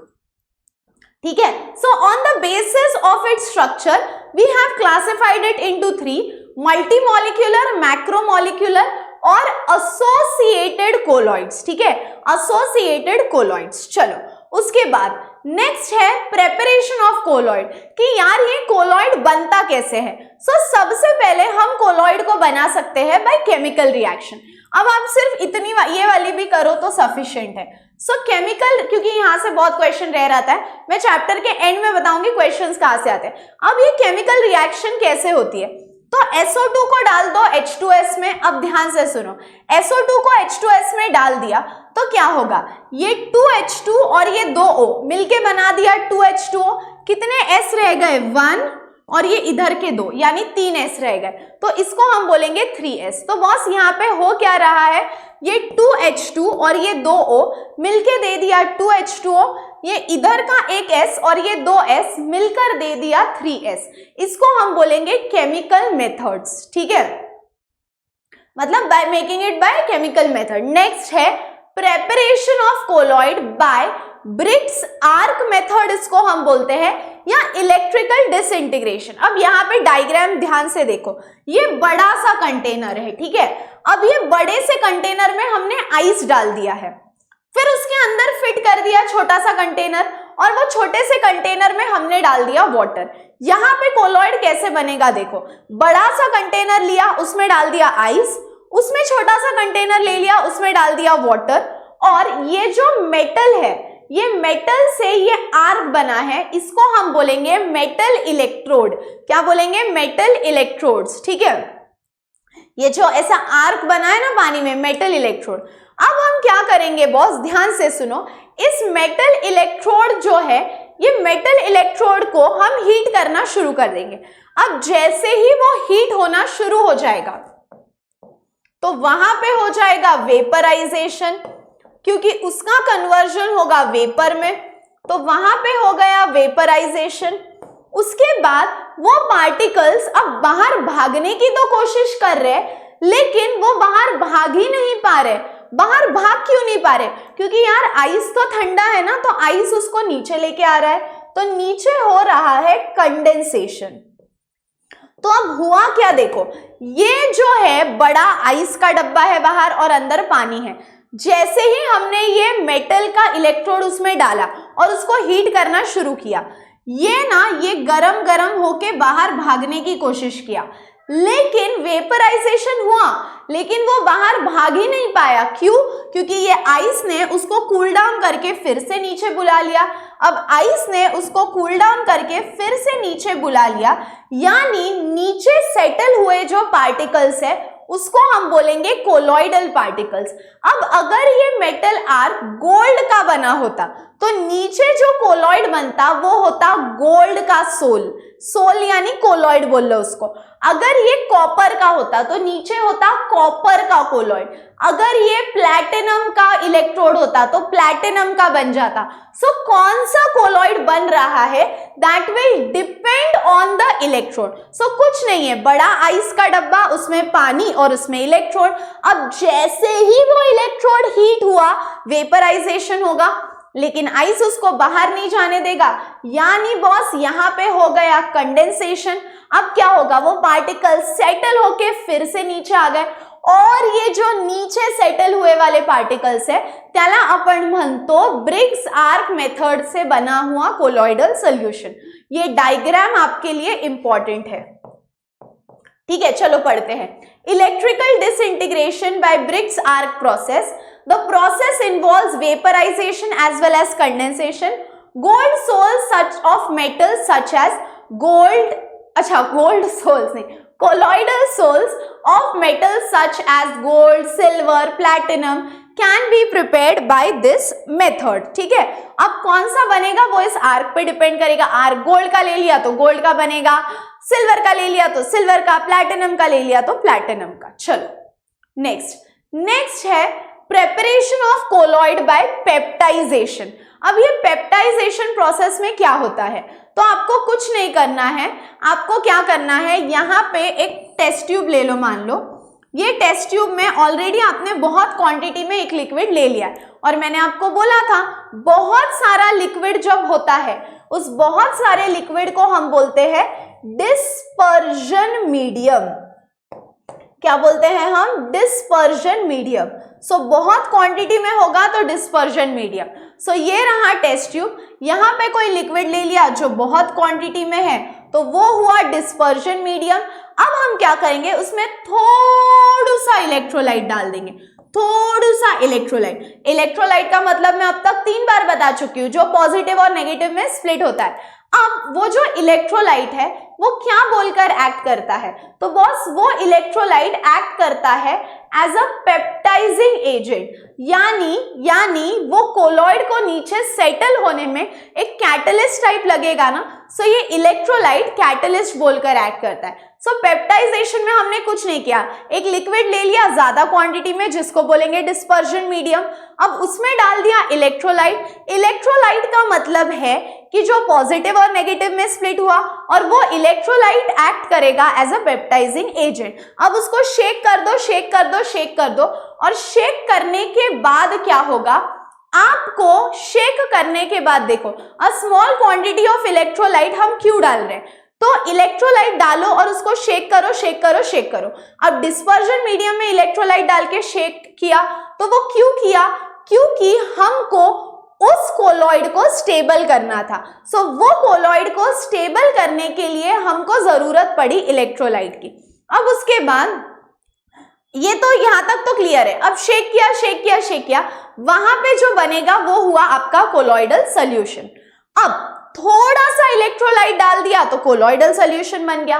मैम जरूरत से ज्यादा अगर डाल दिया तो क्या होगा, जरूरत से ज्यादा अगर डाल दिया, जरूरत से ज्यादा अगर आपने इलेक्ट्रोलाइट डाल दिया तो बहुत सारा इलेक्ट्रोलाइट यहाँ पे नीचे आकर सेटल होगा, बहुत सारा इलेक्ट्रोलाइट यहाँ पे नीचे आके सेटल होगा, और उसको हम बोलेंगे कोएगुलेशन। कोएगुलेशन का मतलब है नीचे आके सेटल होना, नीचे आके भीड़ कर देना, उसको हम बोलेंगे कोएगुलेशन। सो थोड़ा सा क्वांटिटी डाला तो इट इज ओके, थोड़ा सा क्वांटिटी डाला तो वो तो आपका बन गया कोलॉइडल, बट जरूरत से ज्यादा डाल दिया तो वो पार्टिकल्स नीचे सेटल होंगे और वहां पे हो जाएगा कोएगुलेशन। क्लियर है, यस और नो, यस और नो, यस और नो। चलो नेक्स्ट आगे बढ़ते हैं। अब कोलॉइड कैसे बनाते हैं उसके 3 मेथड्स आपने देखे। पहली थी केमिकल रिएक्शन, फिर डिसइंटीग्रेशन, इलेक्ट्रिक डिसइंटीग्रेशन यानी ब्रिग्स आर्क मेथड, और थर्ड थी पेप्टाइजेशन। अब उसके बाद ये जो कोलॉइड है ना बॉस, इसमें कभी कभी इम्प्योरिटीज आ जाते हैं। इम्प्योरिटीज का मतलब है कचरा आ जाता है। अब इस इम्प्योरिटीज को या इस कचरे को हम कैसे रिमूव करें, तो बॉस इस इम्प्योरिटीज को या कचरे को रिमूव करने के लिए देयर इज अ प्रोसेस, और उस प्रोसेस को हम बोलते हैं डायलिसिस। क्या बोलते हैं? डायलिसिस। और डायलिसिस करने के लिए, डायलिसिस हम क्यों करते हैं? To remove the impurities from the colloid. ये करते क्यों है? For removing the impurities from the colloid. और अब ये हम कैसे करते हैं वो हम देखेंगे। Very less part is remaining. ठीक है, अब ये करते कैसे हैं वो हम देखेंगे। ठीक है, अब देखो हमने क्या कर लिया पता है, एक बड़ा सा कंटेनर ले लिया, यहां से दे दिया वाटर का इनलेट, यहां से दे दिया वाटर का आउटलेट, यहां से दे दिया वाटर का इनलेट, ऊपर से दे दिया वाटर का आउटलेट। अब इसके अंदर है ना एक बैग डाल दी, वो बैग को हम बोलेंगे मेम्ब्रेनस बैग, यानी जो बैग में छोटे छोटे होल्स हो। और अब वो बैग में हमने डाल दिया colloidal solution. So we have taken a big water का ड्रम टाइप्स, एक साइड से वाटर इनलेट, एक साइड से वाटर आउटलेट, उसमें डाल दिए एक बैग। वो बैग में ना छोटे छोटे पोर्स है, पोर्स का मतलब है मेम्ब्रेनस बैग, और उसमें डाल दिया कोलॉइडल सोल्यूशन। आप जैसे ही यहां से पानी हाई प्रेशर से मारो तो बैग तो हिलेगी, बैग के अंदर का कोलॉइडल सोल्यूशन पूरा हिलेगा हिलेगा हिलेगा हिलेगा हिलेगा, पूरा अंदर का कोलॉइडल सोल्यूशन हिलेगा। अब क्या होगा, ये जो इम्प्योरिटीज होते हैं इनकी साइज बहुत छोटी होती है, तो अब ये इम्प्योरिटीज की साइज छोटी होने की वजह से वो उस होल से टुबुक करके बाहर निकल जाएंगे, और इम्प्योरिटीज इस होल से बाहर निकल जाएंगे और वाटर के आउटलेट से बाहर भी निकल जाएंगे, मतलब पूरे कंटेनर के बाहर। So why do we do this process of dialysis? क्योंकि ये इम्प्योरिटीज निकालने का काम करता है। इम्प्योरिटीज कैसे निकलेगी? तो बड़ा सा कंटेनर लो, उसमें पानी डाल दो, एक तरफ से वाटर इनलेट, एक तरफ से वाटर आउटलेट, एक मेम्ब्रेन वाली यानी पोर्स वाली बैग डाल दो, उसमें डाल दो कोलॉइडल सोल्यूशन, हाई प्रेशर से पानी मारो, बैग हिलेगी हिलेगी हिलेगी, अंदर का कोलॉइडल सोल्यूशन भी हिलेगा। अब जो इम्प्योरिटी होती है वो होती है हल्की फुल्की, वो उस बैग में से टुबुक करके बाहर आएगी, जैसे ही वो बाहर आई वो आउटलेट में से बाहर निकलेगी। सो ये जो प्रोसेस है इसको हम बोलते हैं dialysis. Why do we do this process? To remove impurities from the colloid, and this instrument which is used for dialysis is called as dialyzer. पढ़ लो। It is a process of removing dissolved substances from a colloidal solution by diffusion through a suitable membrane. Diagram important है। Next, properties of colloidal solution. ठीक है, कुछ नहीं, simple है, बस एक बार read करना है हमको। Colloidal system is a heterogeneous mixture, हम सबको पता है। It consist of two phases, ये भी पता है। कौन से two? Dispersion medium, disperse phase. जो ज्यादा क्वांटिटी में होता है वो डिस्पर्शन मीडियम, जो कम क्वांटिटी में होता है वो है डिस्पर्स फेज। That's it. अब next, property of a colloidal solution. अब देखो, अब नेक्स्ट इफेक्ट बहुत इंपॉर्टेंट है, इसको हम बोलेंगे टिंडल इफेक्ट। कौन सा इफेक्ट? कौन सा इफेक्ट? Tyndall effect. अब टिंडल इफेक्ट में बॉस देखो क्या, टिंडर नहीं रे, टिंडाल। कौन सा इफेक्ट? टिंडाल, डाल। कौन सा इफेक्ट? टिंडाल, डल नहीं, टिंडाल। टिंडर मत बोलो बस। ओके, सो मैंने जैसे बोला अगला इफेक्ट है टिंडल इफेक्ट। अब ये टिंडर नहीं है, टिंडाल इफेक्ट है। अब यानी टिंडल इफेक्ट में होता क्या है? तो देखो, मान लो कि आपको दो सोल्यूशन दे दिए, एक है, एक को हम बोलेंगे ट्रू सोल्यूशन। ट्रू सोल्यूशन का मतलब है जो कोलॉइडल सोल्यूशन नहीं है, it's a non colloidal solution. और एक सोल्यूशन को हम बोलेंगे colloidal solution.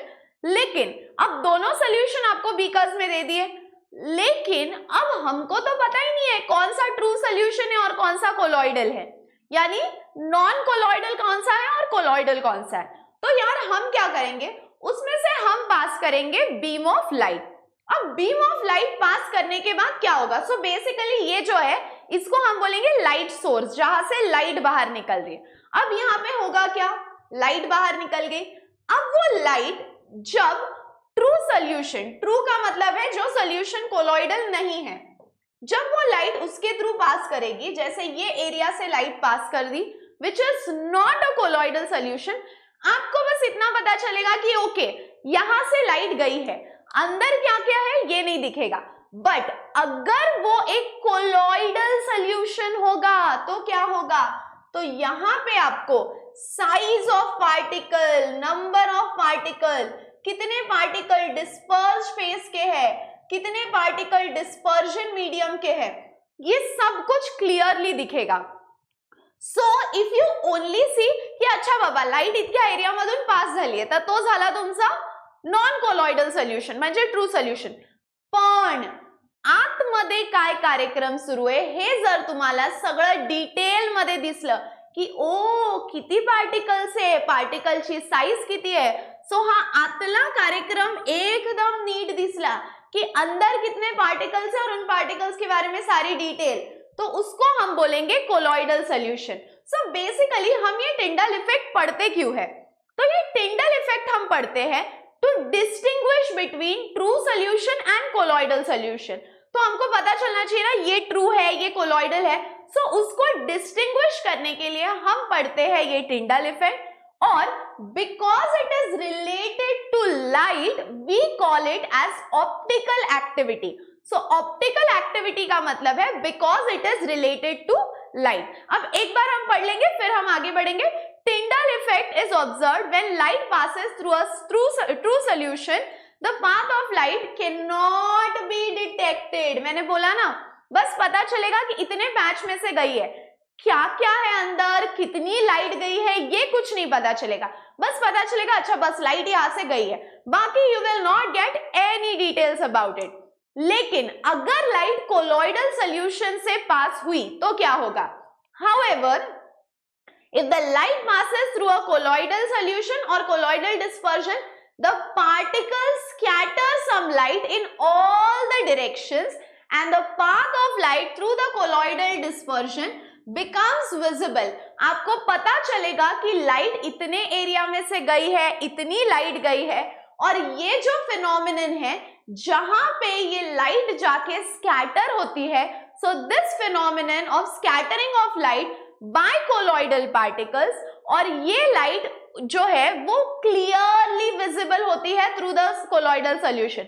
So making the path of light visible through the dispersion phase or dispersion medium is referred to as Tyndall effect. So basically, why do you study Tyndall effect? To distinguish between true solution and colloidal solution. कैसे पता चलेगा colloidal solution है, तो the path of light will be detected, light particles will scatter, और अगर आप बात करो true solution की तो वहां पे पता ही नहीं चलेगा पार्टिकल की साइज कितनी है, लाइट कितना स्कैटर हुआ है, कुछ नहीं पता चलेगा. ठीक है, जैसे देखो यहाँ पे यू कैन जस्ट नो कि अच्छा इतने एरिया से लाइट पास हुई है, लेकिन what is the size of particle, how many number of particles are there, what is the path यानी रास्ता दैट द लाइट फॉलोज, ये सारा क्लियरली पता चलेगा इन योर कोलॉइडल सॉल्यूशन. उसके बाद the diameter of dispersion particles यानी जो कम क्वांटिटी में होते हैं, the diameter of dispersed particle is not much smaller than the wavelength of light. The refractive indexes of dispersed phase and dispersion medium differ largely. तो in short dispersion medium की size बड़ी है, dispersed phase की light छोटी है. अब अगर तुमने पूछा मैम आपको कैसे पता कि dispersed phase की साइज छोटी और dispersion medium की ज्यादा है, तो मैं बोलूंगी I know that because of Tyndall effect. Tyndall effect की वजह से पता चला कि what is the size of the particle. अब नेक्स्ट मैम ये टिंडल इफेक्ट आप पढ़ा क्यों रहे हो, what is the importance of Tyndall effect. तो बॉस जैसे मैंने बोला it is used to determine the number of particles in the colloidal system, और दूसरा कौन सा आपका ट्रू सोल्यूशन है और कौन सा आपका कोलॉइडल सोल्यूशन है, इसके लिए भी टिंडल इफेक्ट जरूरी है. So first it is used to distinguish between true solution and colloidal solution, and दूसरा it is used to differentiate, तो point 1 हो गया. दूसरा it is used to find out the number of particles and size of particles. अब उसके बाद properties of colloidal dispersion. अब ये जो colloidal particles है इनके कुछ characteristics है. देखो सिंपल बात है, particles एक जगह बैठा है बट आजू बाजू बहुत सारा स्पेस है. जैसे किसी दिन आप क्लास में गए हो and the classroom is half vacant, तो आप पहले सेशन में यहां बैठोगे, फिर आप बोलोगे दूसरे सेशन में मैं यहां जाके बैठता हूं, तीसरे सेशन में मैं यहां जाके बैठता हूं. So basically because the class is half empty, you will continuously keep switching your position from here to there to here, there to here, है कि नहीं? So आप पोजीशन चेंज करते रहोगे. एग्जैक्टली वैसे कोलॉइडल सोल्यूशन में होता है. अब पार्टिकल्स के बीच में स्पेस तो बहुत ज्यादा है, फिर वो बोलेंगे अरे यार मैं यहाँ पे बैठ के क्या ही करूं, मैं यहां से वहां, वहां से वहां, वहां से वहां मूव करूंगा. अब पार्टिकल्स यहां से वहां जब मूव करते हैं उनको हम बोलते हैं due to its kinetic energy. Particles can move from here there, there here, here there due to its kinetic energy. और ये जो पार्टिकल इधर से उधर, उधर से इधर, इधर चला मैं उधर चला, क्यों चलते हैं? Due to its kinetic nature. और ये जो काइनेटिक नेचर है उसको हम बोलते हैं ब्राउनियन मोशन. क्या बोलेंगे? Brownian motion. सो बेसिकली ये जो पार्टिकल्स करते हैं क्या, एकदम वो ऐसे कोई मिल गया क्या ऋतिक रोशन बन जाता है, वो बोलता है ना इधर चला मैं उधर चला, जाने कहां मैं किधर चला. वैसे ही ये पार्टिकल्स का है, बस इधर से उधर, उधर से उधर, उधर से उधर घूमते रहते हैं. अब मैं आपको पूछूंगी क्यों घूमते रहते हैं? Due to kinetic energy. और ये जो घूमते रहते हैं इसको हम बोलेंगे ब्राउनियन मोशन. क्लियर है सबको इधर तक? चलो let's read it once. The colloidal or microscopic particles undergo a ceaseless random zigzag motion. मैंने बोला ना कोई रास्ता फिक्स नहीं है कि इधर ही जाएगा उधर ही जाएगा. They will just randomly keep moving from here to there, there to here. So उसको हम बोलेंगे ceaseless random motion in all the possible direction. और ये जो मोशन है और dispersed phase particle is called as the Brownian motion. क्या बोलेंगे हम इसको? Brownian motion. क्लियर है इधर तक? चलो यस आगे बढ़ेंगे. अब कॉज ऑफ ब्राउनियन मोशन कि ये होता क्यों है, क्योंकि मैंने अभी तो बोला कि पार्टिकल एक जगह तो बैठ नहीं सकते, तो वो इधर से उधर, उधर से उधर कंटिन्यूअसली घूमते रहेंगे. सो constant collision of particles of dispersed phase with the fast moving molecules of dispersion medium. So her particle इधर से उधर, उधर से उधर, इधर से उधर ऐसे ऐसे ऐसे ऐसे भाग रहा है. तो अब दो पार्टिकल्स के बीच में हो गई टक्कर. उस केमिस्ट्री के टक्कर को हम बोलेंगे कोलिजन. सो दो पार्टिकल्स की टक्कर होने की वजह से वो कंटिन्यूअसली घूमते रहते हैं, घूमते रहते हैं, घूमते रहते हैं. Constant collision. कोलिजन का मतलब है टक्कर. उसके बाद अब इसके वजह से क्या होता है, अब बिकॉज दो पार्टिकल्स के बीच में टक्कर हो रही है उनको मिल जाती है काइनेटिक एनर्जी, यानी एनर्जी रिक्वायर्ड फॉर मोमेंट. यहां से वहां जाने के लिए जो वो मूवमेंट करते हैं उसके लिए उनको लगती है काइनेटिक एनर्जी. वो काइनेटिक एनर्जी उनको कहां से मिल रही है? Due to collision. सो ये जो उनके बीच में कोलिजन हो रहा है यानी टक्कर हो रही है, so due to this constant collision उनको एनर्जी मिलती है. अब due to this dispersed phase particles acquire kinetic energy from the dispersion medium. This kinetic energy brings about Brownian motion. So simple बात है, पार्टिकल अपना बैठा है लेकिन उनकी टक्कर हो जाती है, कोलिजन हो जाती है. बिकॉज कोलिजन हो जाता है उनको मिलती है काइनेटिक एनर्जी, और जब वो इधर से उधर मूव करते हैं उसको हम बोलेंगे Brownian motion. Take a screenshot. उसके बाद इलेक्ट्रिकल प्रॉपर्टीज. अब टिंडल इफेक्ट यहां पे हो गया, ब्राउनियन मोशन हो गया. Now we are coming to electrical properties. बस ये जो कोलॉइडल सोल्यूशन है ना, ये जो कोलॉइडल सोल्यूशन है, इस कोलॉइडल सोल्यूशन में कुछ पार्टिकल्स होते हैं, कुछ होते हैं जो पॉजिटिवली चार्ज है, कुछ होते हैं जो नेगेटिवली चार्ज है. So some particles are positively charge, some particles are negatively charge. लेकिन मैम हमको कैसे पता चलेगा कि कौन से पार्टिकल्स पॉजिटिवली चार्ज है और कौन से पार्टिकल्स नेगेटिवली चार्ज है? तो बस उसके लिए हम एक प्रोसेस अभी करने वाले हैं जिसका नाम है इलेक्ट्रोफोरेसिस. जिसका नाम है इलेक्ट्रोफोरेसिस. जैसे हमने डायलिसिस किया था, डायलिसिस क्यों किया था? इंप्योरिटीज निकालने के लिए. टिंडल इफेक्ट क्यों किया था? कोलॉइडल और नॉन कोलॉइडल सॉल्यूशन को डिफरेंशिएट करने के लिए. वैसे अब हम करेंगे इलेक्ट्रोफोरेसिस. क्यों करेंगे electrophoresis? To find the charge on the particles, कि कौन से पार्टिकल्स पॉजिटिव है और कौन से पार्टिकल्स नेगेटिव है। चलो देखते हैं एक बार क्या लिखा है। Charge on the colloidal particles, colloidal particles can carry any charge. The nature of this charge is the same on all the particles for given colloidal solution, which can either be positive or it can either be negative. यहाँ पे मैं आपको एक बार लिख के दूं क्या, dialysis हमने क्यों किया था? डायलिसिस किया था to remove the impurities, dialysis हमने किया था to remove impurities.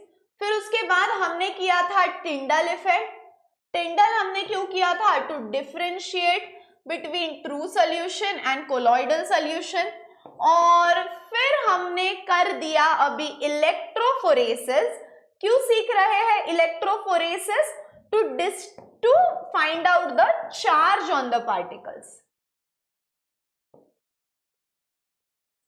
To find out the charge on the particles. चलो बढ़े आगे बढ़े आगे बढ़े आगे, वेरी गुड। अब ये इलेक्ट्रोफोरेसिस का आप देखो डायग्राम, बस ये जो सेटअप है ना, इसको हम बोलते हैं U tube setup, because it's looking like a U ना, so it's called as a U tube setup. अब ये जो यू ट्यूब सेटअप है, एक पे लगा है पॉजिटिव एंड और एक पे लगा है नेगेटिव एंड। अब ये जो उसके अंदर ऐसे डाले गए हैं, उसको हम बोलेंगे इलेक्ट्रोड, उसको हम बोलेंगे electrode. So one is called as a positive electrode, one is called as a negative electrode. So one rod will act as positive, another rod will act as negative. यहाँ तक सबको क्लियर है? अब एक negative है, एक positive है, एक कैथोड है, एक एनोड है। अब इसके अंदर यहाँ तक भर दिया है कोलॉइडल सॉल्यूशन। अब वो क्या करेंगे? इसमें पास कर देंगे इलेक्ट्रिसिटी। जैसे ही इलेक्ट्रिसिटी पास कर दी, एक हो गया पॉजिटिव, एक हो गया नेगेटिव। अब यहाँ के जो नेगेटिव पार्टिकल्स है वो जाके बैठेंगे पॉजिटिव पर, और जो पॉजिटिव वाले पार्टिकल्स है वो जाके बैठेंगे नेगेटिव पर। So now when I ask you what is electrophoresis, तो आप बोलोगे it is a process carried out to find the charge on the particles, positive है या नेगेटिव है। कैसे करेंगे? यूट्यूब सेटअप ले लो, उसमें दो इलेक्ट्रोड्स डाल दो, यानी दो रॉड डाल दो, इलेक्ट्रिसिटी पास करेंगे तो एक एक्ट करेगा नेगेटिव, एक एक्ट करेगा पॉजिटिव। जैसे ही इलेक्ट्रिसिटी पास कर दी, जो नेगेटिव पार्टिकल्स है वो भागेंगे पॉजिटिव के पास, और जो पॉजिटिव पार्टिकल्स है वो भागेंगे नेगेटिव के पास। सो U-tube setup in which two platinum electrodes are dipped in a colloidal solution. When electric potential is applied across the two electrodes, colloidal particles move towards one or the other electrode. मैंने बोला ना, negative होंगे तो positive के पास जाएंगे और positive होंगे तो नेगेटिव के पास जाएंगे। चलो बढ़े आगे। Okay, next, the movement of colloidal particles under an applied electric potential is called as electrophoresis. मैंने बोला ना, ये जो मूव करते हैं पॉजिटिव के नेगेटिव के पास, नेगेटिव के पॉजिटिव के पास। Positively charge particles move towards cathode, positively charged particles move towards cathode and negatively charged particles move towards anode and gets deposited on that electrode. वो जाके उस इलेक्ट्रोड पे जमा हो जाते हैं, पॉजिटिव वाले नेगेटिव के पास, नेगेटिव वाले पॉजिटिव के पास। Take a screenshot. ओके, अब नेक्स्ट है इलेक्ट्रोऑस्मोसिस। अब इलेक्ट्रोऑस्मोसिस में क्या होता है पता है? देखो सिंपल बात है, यहाँ पे ना एक मेम्ब्रेन है। अब मेम्ब्रेन क्या होता है पता है? मेम्ब्रेन का मतलब है कि वो अपने में से सिर्फ कुछ चीजों को खुद के थ्रू पास होने देगी। So it will not allow everything to pass through it, it will allow only some particles to pass through it. अब यहाँ पे क्या होता है, ये जो डिस्पर्स्ड फेज के पार्टिकल्स होते हैं ना, ये डिस्पर्स्ड फेज के पार्टिकल्स की साइज बहुत बड़ी होती है। So dispersed phase particles have a very big particle size. अब उनकी पार्टिकल की साइज बहुत बड़ी है, तो हमको ना उनको फ्लो नहीं होने देना है, क्योंकि वो तो इस मेम्ब्रेन में जाके फंस जाएंगे। मेम्ब्रेन इज लाइक अ जाली, like a net, it will not allow everything to pass through it. So हम वहां पे लगा देते हैं ये मेम्ब्रेन। अब मेम्ब्रेन भी देखो, सेमी परमिएबल मेम्ब्रेन, पता है इसका नाम ऐसा क्यों है? सेमी का मतलब है हाफ और परमिएबल का मतलब है परमिशन देना। सो इट विल ओनली परमिट, यानी वो सिर्फ अलाउ करेगा few particles to pass through it. इसीलिए ये टर्म आया है semi permeable. Semi is half and permeable is permission. So it will only permit, it will only allow few particles to pass through it. So अब देखो, movement of dispersed particles can be prevented by a suitable means such as membrane. So ये dispersed phase के particles की size तो बहुत बड़ी है, तो हम उसका flow रोक देते हैं. कैसे रोक देते हैं? Through a membrane, उस जाली लगा देते हैं वहां पे. फिर अब डिस्पर्स फेज के पार्टिकल्स का तो मूवमेंट रोक दिया जाली लगा के, और डिस्पर्स फेज के पार्टिकल्स की साइज तो बहुत बड़ी है, so they can not pass through it. लेकिन जो डिस्पर्जन मीडियम है, कोलॉइडल सॉल्यूशन में दो चीजें होती है, एक है डिस्पर्जन मीडियम, एक है डिस्पर्स फेज. डिस्पर्स फेज के पार्टिकल्स तो उस जाली में जाके अटक जा रहे हैं क्योंकि साइज बड़ी है, लेकिन जो डिस्पर्जन मीडियम के पार्टिकल्स है उनकी साइज तो एकदम छोटू सी है. तो ये जो डिस्पर्जन मीडियम के पार्टिकल्स है ये यहां से पास हो सकते हैं. क्यों? Because they have a smaller size, so they can pass through this membrane.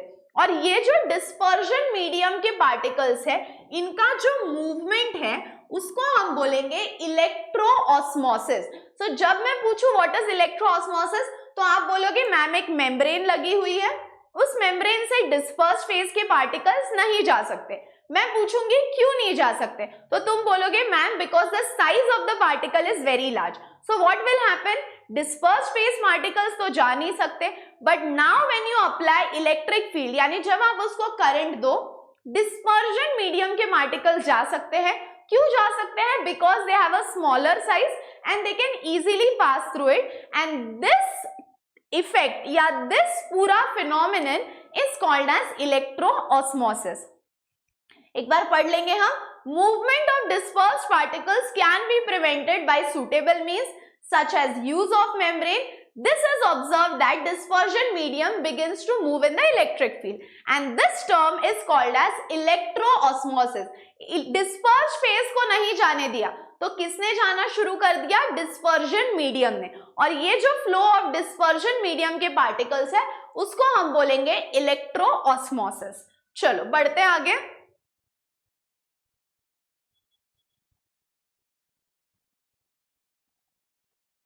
हाँ, अब नेक्स्ट एक फिनोमिनन है जिसको हम बोलेंगे कोएगुलेशन. आई थिंक मैंने आपको ऑलरेडी समझाया था कोएगुलेट होना क्या होता है. कोएगुलेट होने का मतलब है कि जब वो पार्टिकल्स के ऊपर कोई चार्ज नहीं होता, देखो पॉजिटिव चार्ज होगा तो वो नेगेटिव वाले के पास जाएंगे, नेगेटिव चार्ज होगा तो पॉजिटिव वाले के पास जाएंगे. अब जब उस पार्टिकल्स पे कोई चार्ज ही नहीं है, मतलब when they are discharged, when they do not have any charge, तब क्या होगा?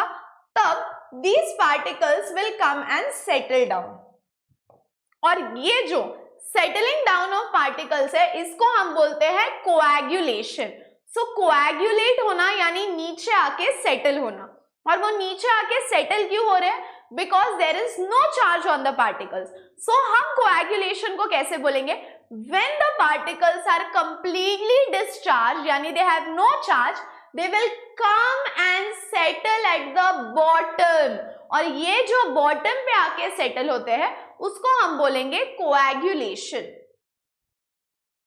उसके बाद now we come to another article which is emulsion. बस emulsion का simple meaning है इमल्स करना, यानी एक चीज को दूसरे चीज में मिक्स करना, डिप कर देना, ऐसे समझो.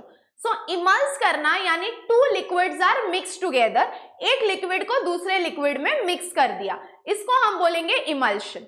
अब दो टाइप के इमल्शन है, एक है ऑयल इन वाटर और एक है वाटर इन ऑयल. अब मिक्स करना ये तो आप समझ गए, दो चीजों को मिक्स करना यानी इमल्शन, डिप करना. अब ऑयल इन वाटर जो बाद में लिखा होता है ना वो ज्यादा क्वांटिटी में होता है.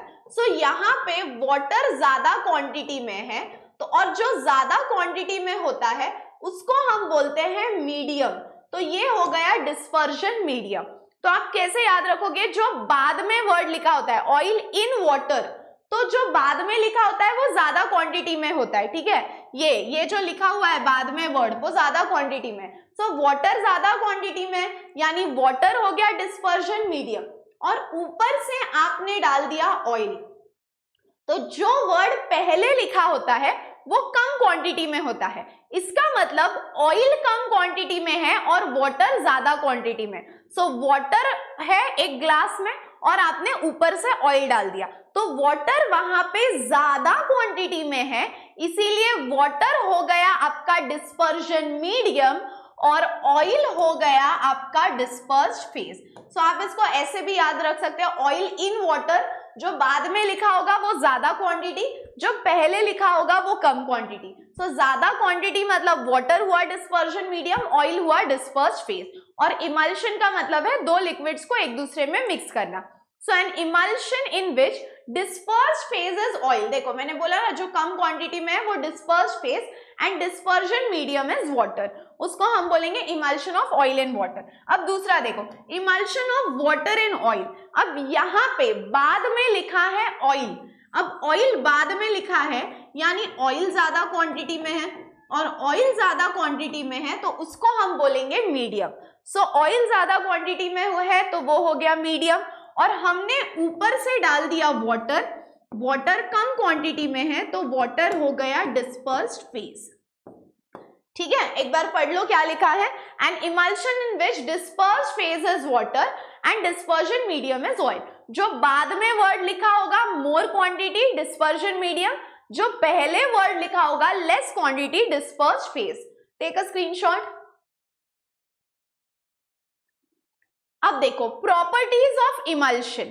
Emulsion can be diluted with any amount of dispersion medium, यानी कितना भी आप उसमें डिस्पर्जन मीडियम जो ज्यादा क्वांटिटी में कितना भी ऐड करते जाओ उसमें बहुत ज्यादा डिफरेंस नहीं होगा।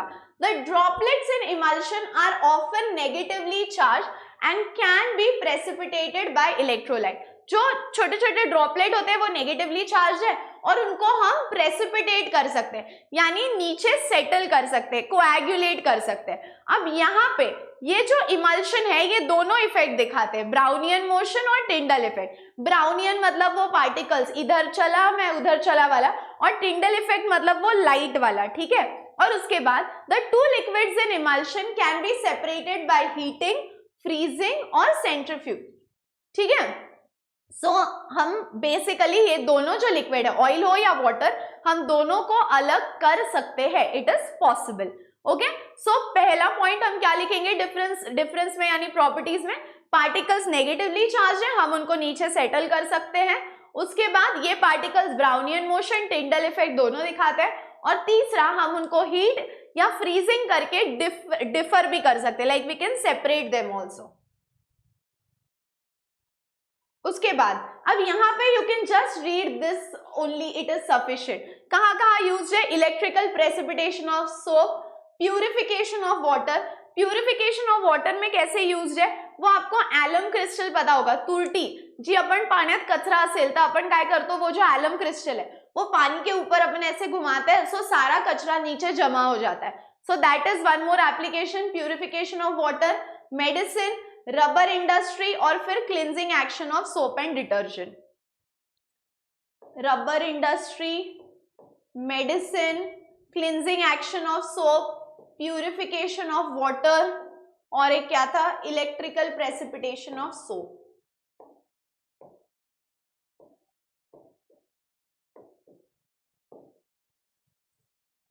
चलो नेक्स्ट, अब हम आते हैं एक्सरसाइज क्वेश्चंस। बहुत सारे एक्सरसाइज क्वेश्चन है जो आपको मैंने ऑलरेडी एक्सप्लेन किए हैं, so it is already there in the slide. आपको ये नोट्स कहाँ मिलेंगे, बाय द वे इसी वीडियो के डिस्क्रिप्शन में, और टेलीग्राम ग्रुप पे भी मिलेंगे और व्हाट्सएप चैनल पे भी मिलेंगे, so you can join all of them. वहां पे नोट्स मिलेंगे और यहाँ पे भी मिलेंगे। पहला question, what is inhibitor? I will just say it orally क्योंकि ये स्लाइड में मैंने पीछे एक्सप्लेन किया है। इनहिबिटर यानी ऐसा सब्सटेंस है जो रिएक्शन के रेट को कम करता है, substance which slows down the rate of reaction is called as inhibitor. उसके बाद इलेक्ट्रोफोरेसिस अभी समझाया, U tube setup, it is used to differentiate between positive and negative charge particles. Catalysis, a substance which increases the rate of reaction without taking part in the reaction, वही है slide में पीछे। Characteristics of adsorption, जो मैंने ना आपको ऐसे chart बना के दिया था, एक एड्सॉर्प्शन का और एक एब्सॉर्प्शन का। सो एड्सॉर्प्शन के चार्ट में जितने पॉइंट्स है वो सारे कैरेक्टरिस्टिक्स में आएंगे। लायोफिलिक लायोफोबिक का भी चार्ट बनाया था, liquid loving liquid hating, direct question है। Distinguish between absorption and absorption, direct question. Distinguish between physisorption and chemisorption, direct question. Tyndall effect अभी देखा, कोलॉइडल सॉल्यूशन और ट्रू सॉल्यूशन को डिफरेंशिएट करने के लिए। Dialysis also we have seen, membranous bag है, बड़े पानी में डाल दो। और फिर ब्रिग्स आर्क मेथड भी, कंडेंसेशन और वेपराइजेशन। सोप माइसेल भी हमने देखा है। If you want I will just take you through everything, ठीक है। ये देखो,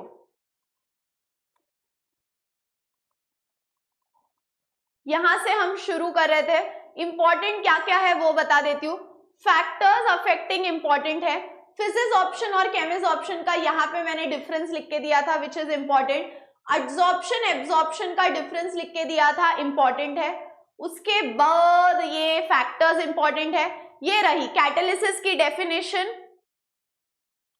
उसके बाद इधर एक और बार डेफिनेशन आ गई, इनहिबिटर की डेफिनेशन ये रही पीछे, ये रही इनहिबिटर की डेफिनेशन। उसके बाद कोलॉइड्स, क्लासिफिकेशन ऑफ कोलॉइड्स। ये देखो, लायोफिलिक लायोफोबिक डिफरेंस। माइसेल्स का जो था ये यहाँ माइसेल्स, और मैंने डायग्राम निकाल के बताई थी आपको। ब्रिग्स आर्क मेथड की डायग्राम, डायलिसिस की डायग्राम, टिंडल इफेक्ट की डायग्राम, ब्राउनियन मोशन की डायग्राम, इलेक्ट्रोफोरेसिस की डायग्राम, ठीक है। So all the diagrams are right here. You will get this PDF in the description box. कैसे क्वेश्चंस आ सकते हैं वो भी यहाँ पे दिए गए हैं। और 11th का पूरा महाराष्ट्र बोर्ड का syllabus according to the Maharashtra state board index. अगर आप प्लेलिस्ट में जाओगे तो नीचे नीचे नीचे नीचे आपको दिखेगा प्लेलिस्ट है, जहां पे मैंने सारे वन शॉट कवर किए हैं। सो अगर कोई वन शॉट रह गया है तो डेफिनेटली कमेंट करके बताओ and I will come up with that. And before going, one reminder my dear students, जो हमारा स्कॉलरशिप टेस्ट है MVSAT which is completely free, वो अब आ चुका है ऑनलाइन। तो आप इसके लिए ऑनलाइन रजिस्टर कर सकते हो। It's happening between 21 October to 28 October. It is completely free, लेकिन इसके जो प्राइजेस है सुपर अमेजिंग है, जैसे कि Singapore trip, iPhone, laptop, smart watches and much more. So if you have not yet registered for the MVSAT, फटाफट करो, link is in the description box. And that's all for today, my dear students. See you all in the next video. तब तक हंसते रहो, खेलते रहो, खुश रहो, be positive and keep smiling. Bye bye.